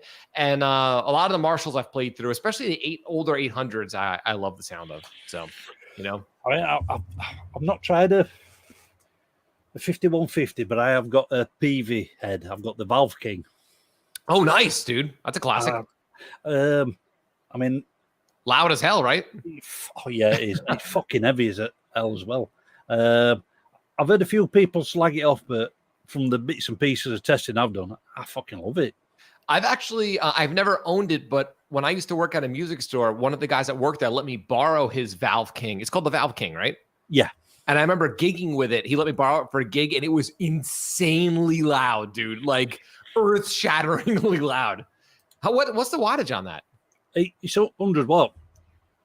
Well, it's only 100 watts? Yeah. Damn, dude. I remember being so loud. But then again, 100 watt tube is pretty loud. Well, I've got a Jet City 20 watt valve amp. It's one of the Soldano design ones. And for the 20 watt amp, fucking hell, that's loud. But it's a full valve head, tube head. Exactly. Yeah, the valves are they're sonically louder. They push out more volume. Than you can have like a friggin' 500 watt solid state head, and it's not going to be able to compete with like a 50 watt tube head in most situations.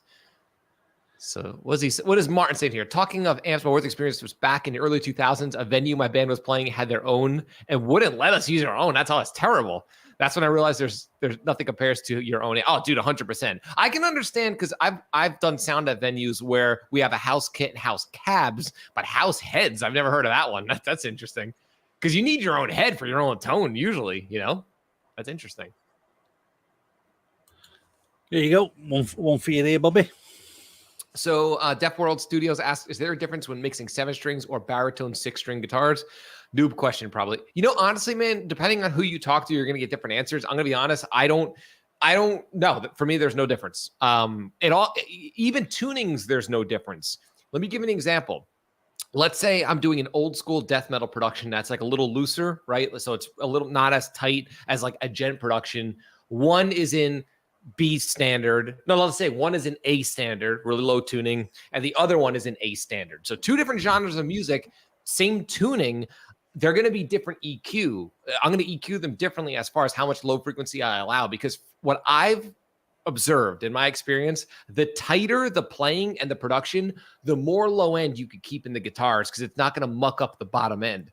The looser the production or the sloppier that it is, whether it's sloppy in a good way intentionally or in a bad way, the more I have to get rid of low end. So a lot of times if I'm doing like a live recording of a death metal band, I really have to, with low tuning or any tuning for that matter, I would have to scoop out more like up to like 100 hertz, 150, at the most, just because the bottom end will become messy sounding. And for me, it has nothing to do with tuning. So it doesn't matter to me if it's a 7-string, baritone, standard tuning. It's all the same for me in my experience when it comes to mixing guitars. So hopefully that makes sense. That's how I view it. Yeah, same. I mean, if any tracks I'm mixing, I mean, a lot of the time I play in D standard. Yeah. Sometimes I'll play in E standard on my 7 strings there in B standard. Yeah. The sort of high and low pass filters roughly stay roughly the same, give or take. Oh, yeah. Yeah, I agree. That's what I've found. You know, I have heard of guys that are like, oh, for this tuning, I cut out more, but that never did much for me. For me, it's all dependent on the feel of the player and the production as a whole, and like what's going on in the bottom end. You know, as far as like what I'm scooping out with the mid range, that's all the same. That's completely dependent on the tone and the playing itself. But the thing that would vary for me would be the low frequency treatment, how much low end I'm allowing to exist still in the track. And again, the tighter the low end, even if it's thrash, gen, pop punk, I don't care what it is, I can allow more low end when it's more locked in and more mechanical, right? Again, whether it's good or bad, and then less low end when it's a little more natural. So, well, yeah, like for example, when I do tube versus valve, when I do live production, I do a lot more rolling off because there's too much crap going on, and there's going to be more flamming naturally because it's live. So I won't allow as much low end on the guitars.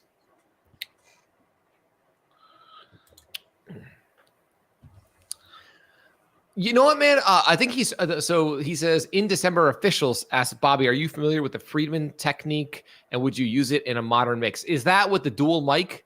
I think it's like one's on the center, one's at around I've tried 55 it. degrees. You know, I know some guys use it and absolutely love it. I've never, for me, man, I go back to this, a 57 on the right spot, and that's all I need.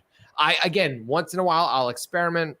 I'll maybe use like a 421 like I'll actually have one on one speaker and one on axis on one speaker, another one on axis on either the same speaker or another speaker.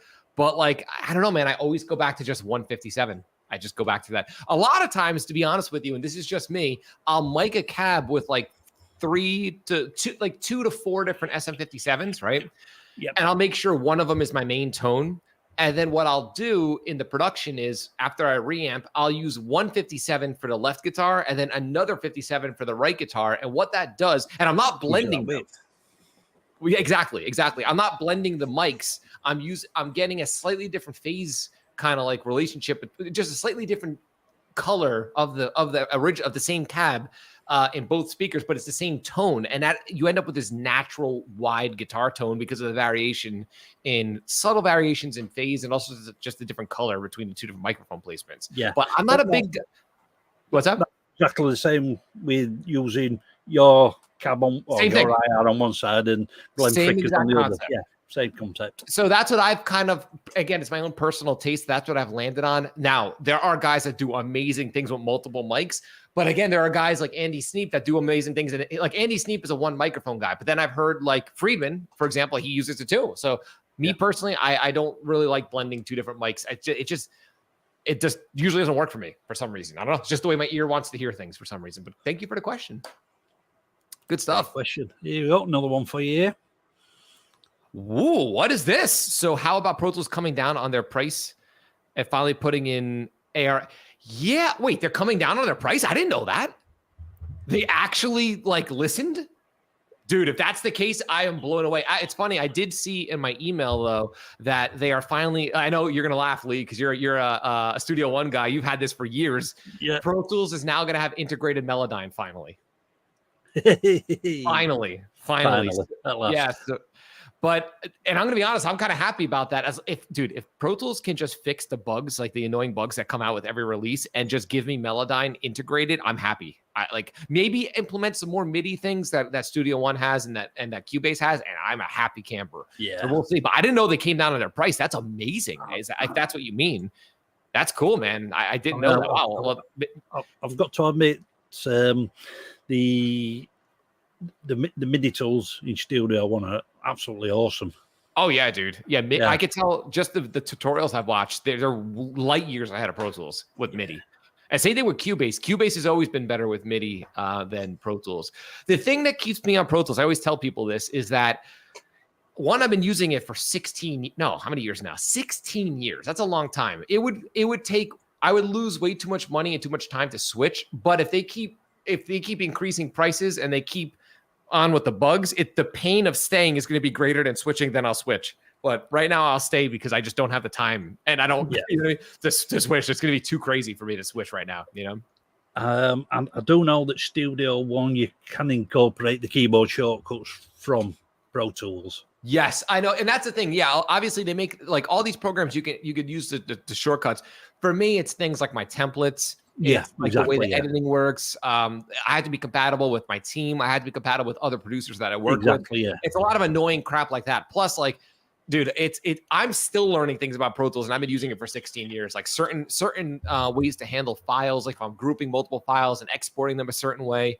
I use my main DAW is Pro Tools, but I also use Reaper when I do live recordings. When I do record at like a live venue, because Reaper is way more stable. And I use Logic sometimes for pre-production and songwriting. Yeah. But Pro Tools is my main jam only because I've been using it for as long as I have. But I'm going to be honest, if I were starting from scratch, I'd probably be using Studio One. Yeah. Or Reaper, one of those two. Yeah. I did try Reaper when I first started getting into using the AWs. Yeah. But I just found Studio One was easier to use. I agree with you. User-friendly.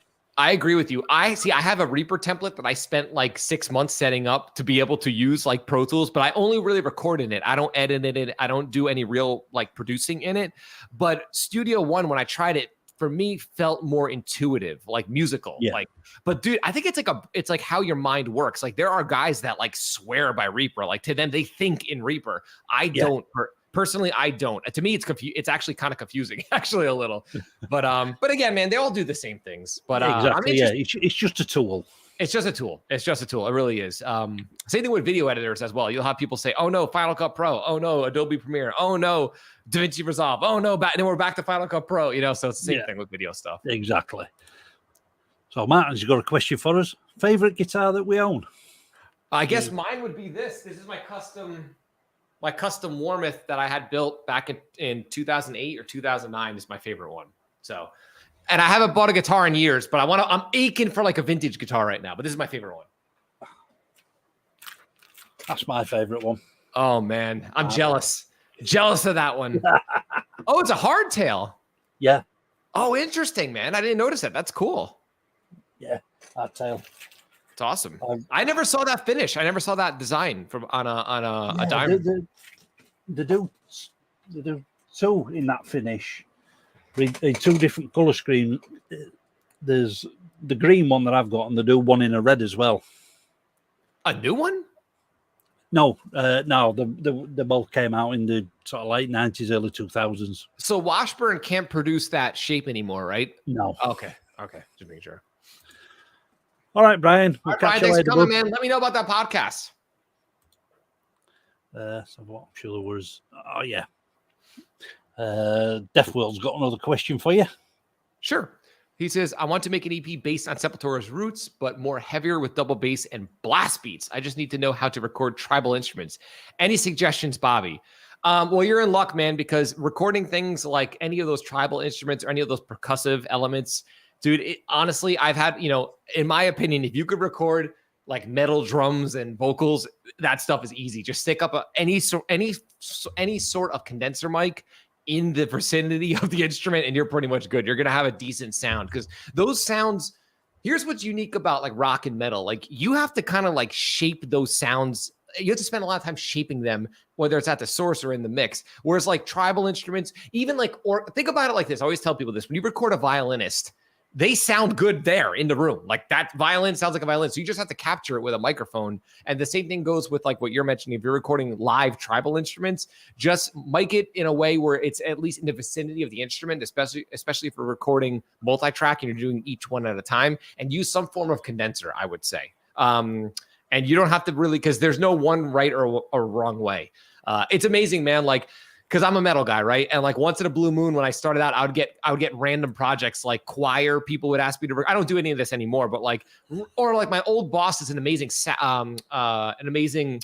trumpet player, and I recorded his like band, like which is like a big band kind of thing. So easy, dude. Compared to metal, like you stick up some mics, you high pass it, and the mix sounds great without doing anything.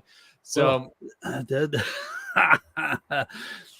the person that we talk about every now and again, I'm not going to say his name. I'm not going to give his channel a boost. Dude's a character, man. That dude is he's unique.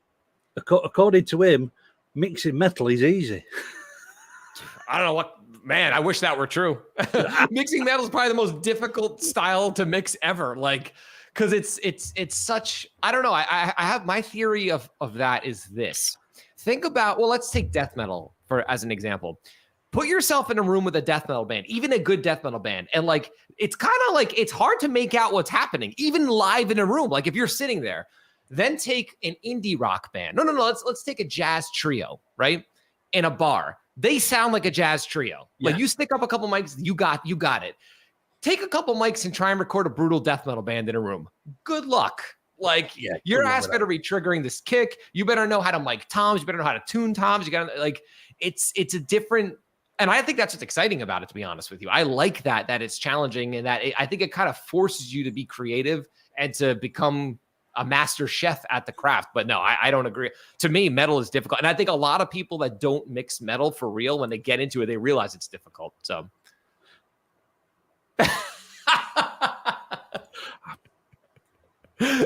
yep. Perfectly said. Yep. I mean, yeah, I've heard some of his mixes, and some of them do sound okay. Mm-hmm.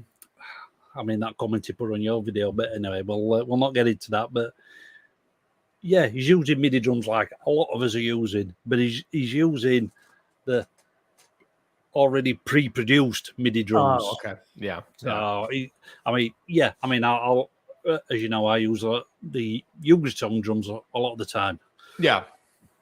There is some processing on there, but they're basically raw sounding samples. I like that. I really got to check those out, man, because I like that concept. That's way more attractive for me personally. Like, I like the idea of a blank, being able to work with a blank canvas. I don't like, and again, here's the thing. There are producers out there that do amazing things with like canned sounds, and I think that's awesome. But I'm more of the guy where I like using my own sounds personally. So I like that idea of working with MIDI drums that are actually raw.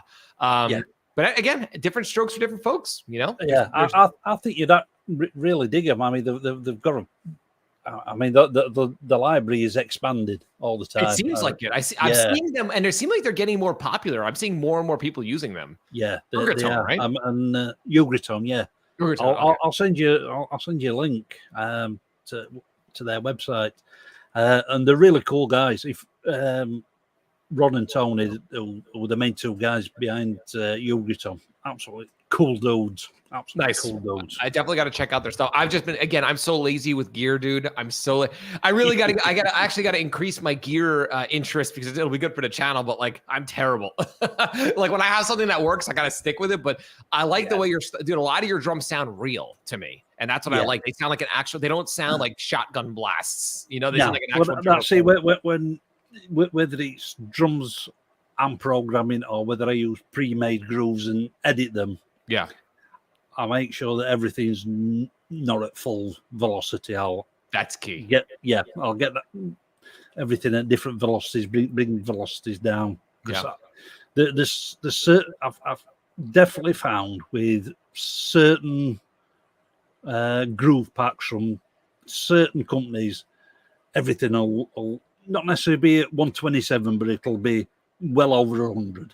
Yeah, I think they do that because that's more appealing to someone, because to humans, louder is better. So when someone's demoing, that's going to sound more impressive in the moment, but in the context of everything. So I think that's to appeal to someone that's kind of like just at home doing demos. I don't know. That's just my theory. You know, it's kind of like a cheap microphone that has a high frequency boost, right? Is going to be more appealing to the average listener in the moment than a flat microphone, right? Yeah. But for us audio engineers, we want something generally that's a little more flat so we can work with it. So it's the same kind of concept. Yeah. I mean, even though I'll use the Yugatone drums, what I'll also do is I'll convert it all to audio, and then I'll copy the 2 snare tracks and I'll put Slate Trigger on, and then I'll either blend, say, your Yamaha one, which I nicked off. Oh, nice, dude. That's awesome. Yeah, I'll blend that in, and then I'll get a bottom snare sound as well. That's cool, man. And that's how you get that natural sound. Because that Yamaha sample is 100% raw. 100% raw. So that's like that's just as if you recorded it, you know. And that's I think that's my jam. Yeah, exactly. And then once I've got the sounds I want for those 2 with the Slate Trigger on, then I'll render them back to audio. So then I'm not getting the latency with Slate Trigger. Yes, which all plugins have, especially when it's got to do all that calculations of trying to be phase accurate. It's going to be there's going to be some delay. Totally. Yeah. So, love it, dude. Love it. Another question here for you, Bob. So, Indecent December official says cabs are as important, if not the most important piece of gear for tone shaping, Bobby. What's your favorite cab? Okay, I know this is not cool to say. Everyone's talking smack about this cab because, dude, my favorite cab is the Mesa Boogie oversized cab, mainly because of this. It's the most versatile, right? Yes, I love orange cabs, and I use them as well, but they're very bright. So it's hard to make them darker if I want them to be darker. Yes, I love the 1960 Marshall cabs, right? But again, they're very really abrasive in the mid-range, and you can't get rid of that if you want it. Whereas the Mesa Boogie with the V30s, the oversized cab, to me, with my ear, the combination of that heavier cab with the V30, it almost produces sort of like a nice even frequency response. And that's why I find it to be the most, again, I've said this earlier on the stream, I could use that cab with pop punk. I could use it with indie rock. I could use it with death metal. I could use it with gen. It's just a Swiss Army knife for me. I love that cab. You know, again, everyone's like, oh, everybody uses V30s. Everybody uses that. But it's like, there's a reason why, because it just works, man. Like, I don't know. So if I had to pick a cab, that's my favorite cab. I also like the 2x12s, the oversized Mesa 2x12s. Yep. But I like a lot of different amps. But for me, if I had to choose one, it would be that. Again, for the reasons I just discussed. And Deaf World's got another question for you. He goes, and one last one regarding Sepultura's Roots. I love that tone. It's so hot and dry yet brutal. The mixing is so nature-ish. Yeah, dude. Well, that's Ross Robinson. He's a genius. And you know what's challenging is that like my singer from my band. We used to be a band. We're kind of a band, but like he at one point he wanted me to produce produce a product like that. And honestly, man, I can't because I'm not Ross Robinson. Exactly. You know, like because Ross's production sound really earthy and really like organic, and I don't think it's because that's how he hears music. Like that's his sonic. That's how his ear is. So a lot of it with him is I know. Actually, funny side story here. Let me just tell you this. So I've never met Ross Robinson. I've never worked with him personally, but I do work out of a studio called North End Recording, which is in my building, and the owner works closely with I can't remember his name, the dude from My Chemical Romance, the guitar player from My Chemical Romance, not the guy with the long hair, the guy with the shorter hair. Yeah. I can't remember his name right now, but anyway, he is his guitar tech, and they did a record at Ross Robinson's studio like 6 years ago, and he told me about Ross Robinson's like workflow, and it is amazing, dude. Like Ross Robinson's a genius. So what he will do, he makes the band play together in a room. Like still to this day, like even with Pro Tools and everything. And I think he still records, he records digitally, but he makes the band record live off the floor. Cool. And he told me this thing. I hope I remember this right. This is what Ed told me about Ross Robinson. He'll figure out the click track of the song, like the tempo, and he'll set a delay on the snare drum. So when the drummer's playing, he hears the delay that's in sync with the song, and he makes the drummer play to that delay while playing with the band to create that natural feel. And that's why his records have that explosive, the first two Slipknot albums, the old Korn records, there's a sound like Ross Robinson pulls that out of the band, and that's all his workflow and the way he hears music and the way that he just has the band play together. You know, he's just got his own thing. So I wish I could tell you it's this or that, but yeah, it's Ross Robinson's magic. And he produced Roots. He produced, right? Lee, he produced Roots. Yeah, and the first 2 Slipknot albums. Yeah, and dude, he did a Machine Head record, and you hear his fingerprints all over it. The guy's a mad scientist, and he's not very technical. That's what I like about him. When you hear him talk, he doesn't talk about like EQ and all that crap. Like he talks about, he's more about the performance and the emotion with the band. I think that's awesome, and I think that's how he gets that sound. He just makes the band play a certain way. Exactly. I mean, you can hear some producers. You can hear everything's got to be perfect. Everything's got to be on the grid. Yeah. And that's why let the band breathe a little bit. I agree, and that's why I'm a huge fan of like guys like Sneap and Jens Bogren, because they're modern, but if they still leave a little bit of that natural 80s stuff in there. And I think that's why they have that. That's why their albums, like when you hear their albums from 15 years ago, they still sound good today because they're timeless. So I'm a huge Jens Bogren fan and a huge Andy Sneap fan as well. Yeah, exactly what we just said there. Don't try and emulate another producer's work style. It'll never happen. It'll never happen, you know? It's like what you've said it numerous times. If you want a CLA sound, go and get Chris Lord-Alge. It's true. You know, like Andy Sneap, go and get Andy Sneap. Yeah. It'll cost a lot of money, but go get him. Yeah. No, because you'll get a lot of the younger bands that are looking for like a cheap deal. Like if they know you're talented, they'll say, "Oh, can you make it sound like this guy?" And like that's you're asking for a world of pain if you say yes, because then you're just chasing your tail, you know? Yeah, exactly. That's just my opinion. So now I'm like, just go to my website. Do you like what you hear? Okay, then hire me. And that's it. You know, like that's what you're going to get, or some version of that. That's something I need to get around to setting up as a website. Get some of my portfolio up on there. Well, the cool thing is now you have a portfolio. You know, even a lot of the songs that you've shared with us, like you have stuff that like, and that's the most important thing is having that portfolio that people can hear your work. So Roloff Klopp talks a lot about that. And he's totally right, man. In my experience, like the portfolio and having it in a simple place that you could just send a link to a client and they can hear your work immediately without having to dig through like, you know, SoundCloud or something. That's where the exactly the magic's happening. I mean, I don't try and emulate your workflow, but I've got a similar workflow where I've got it set where I've got my DAW set up like an analog console where I've got my tracks, I've got the submixers, effects tracks, and then the stem tracks. That's my love language, man. That's awesome. And then the master fader. Yes. Well, dude, you know, the stem tracks come in handy, and I'm going to give you a real world example here. So you know that Poeta track that we just did? Yep.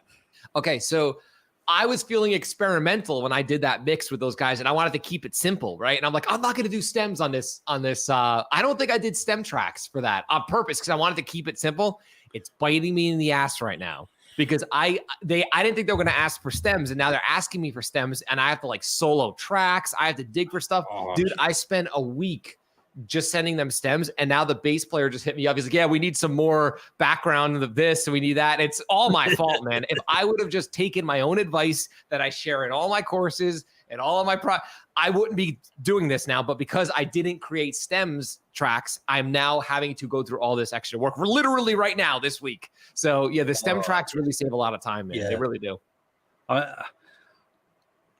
Even in some of the mixed crit tracks where you don't use the stem tracks, I tend to leave them in just as practice, just to keep in that workflow.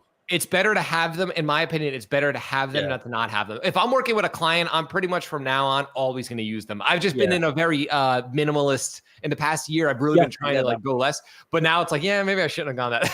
I should have just kept them in, you know. And a lot of time I just use them, say for the drum stem track, just to add that tiny little bit of EQ when you've got all the drums together. Globally, it helps, man. It helps. And I mainly use a 1073 style EQ. Oh, nice. Does it come with Studio One? No, it's the Waves one, the Sheps 1073. Nice. Do I have that? I don't have any of the Shep stuff. Yeah, I'm slacking on the Sheps. I do have like the I don't know what it's called, the classic bundle or something. I have something. One of the bundles was upgraded by default when I had to pay the upgrade plan, and I don't think I have Sheps though, unfortunately. One day. I've got the Shep 73 and the Omnichannel. I've heard great things about the Omnichannel. I like the Omnichannel. I've used it a lot on drums. I if I use it on drums, I tend to mainly use it on snares and toms. What does it emulate? I'm not 100% sure. I'd have to look that up. But is it one of those where it's just like it's his like his own plugin, but it's not supposed to emulate one specific piece of gear? It's just kind of I think so, yeah, because it's basically like a channel strip where you've got saturation. I like that. You've got saturation, EQs, compressors, gates. That's awesome. EQ all built into the one plugin. I really like that, man, because that gets us more into like more of like an analog console workflow. Not that you have to have that, but I like to have everything in one channel strip because it gets you out of using too much crap. Actually, ironically enough, because you have it all there. And the EQ section, they've limited you to like, I think there's 4 different bands. Perfect. That's all you need. Yeah. If you've got other Waves plugins, you can add them into that plugin. Like, say, if you wanted to add an extra EQ, you could add that in. That's in that instance. You could add it in the instant. I didn't even know that, man. You're teaching me new stuff. I've never used the way. I've heard mixes that you guys have done where the Sheps is in there, and it sounds killer, dude. It really sounds good from what I've heard. Yeah, I mean, I'll say mainly on snares and toms. I find sometimes for the stuff that we're doing, it's a bit lacking on kick. That's why I tend to go down the slate route on kicks. Okay, yeah, no. But sometimes I use slate on the rest of the shells as well. Nice. But, are you a fan of the distressor, the slate distressor? Yeah, I love that thing, dude. On the snare, it's like it's up there for me with the Metric Halo because I'm a huge Metric, which is an old plugin, but it has that same snap to it. But yeah, right. Well, we've been going for 2 hours. I think we'll call it there because I'm going to grab something to eat and then go to bed because I'm up for work in 6 hours' time. Oh, what time is it by you right now? It's 11:30. Oh my God, that's late. Right now it's like 6:30. So, well, dude, thank you for having me on the channel, man. It's a blast. It's been awesome, and I'll tell you what, love to have you on again, and we can chat some more. Definitely, dude. Anytime. Go down some more tangents and. Sounds good. Love it. So, yeah. So, cool. If you want to say goodbyes, Bobby. All right, guys. Thank you so much for watching. It's been a blast, and I'll be seeing you real soon. Yep. And Lee, thanks for having me. And thanks for coming, and keep it loud. Keep it heavy. Later.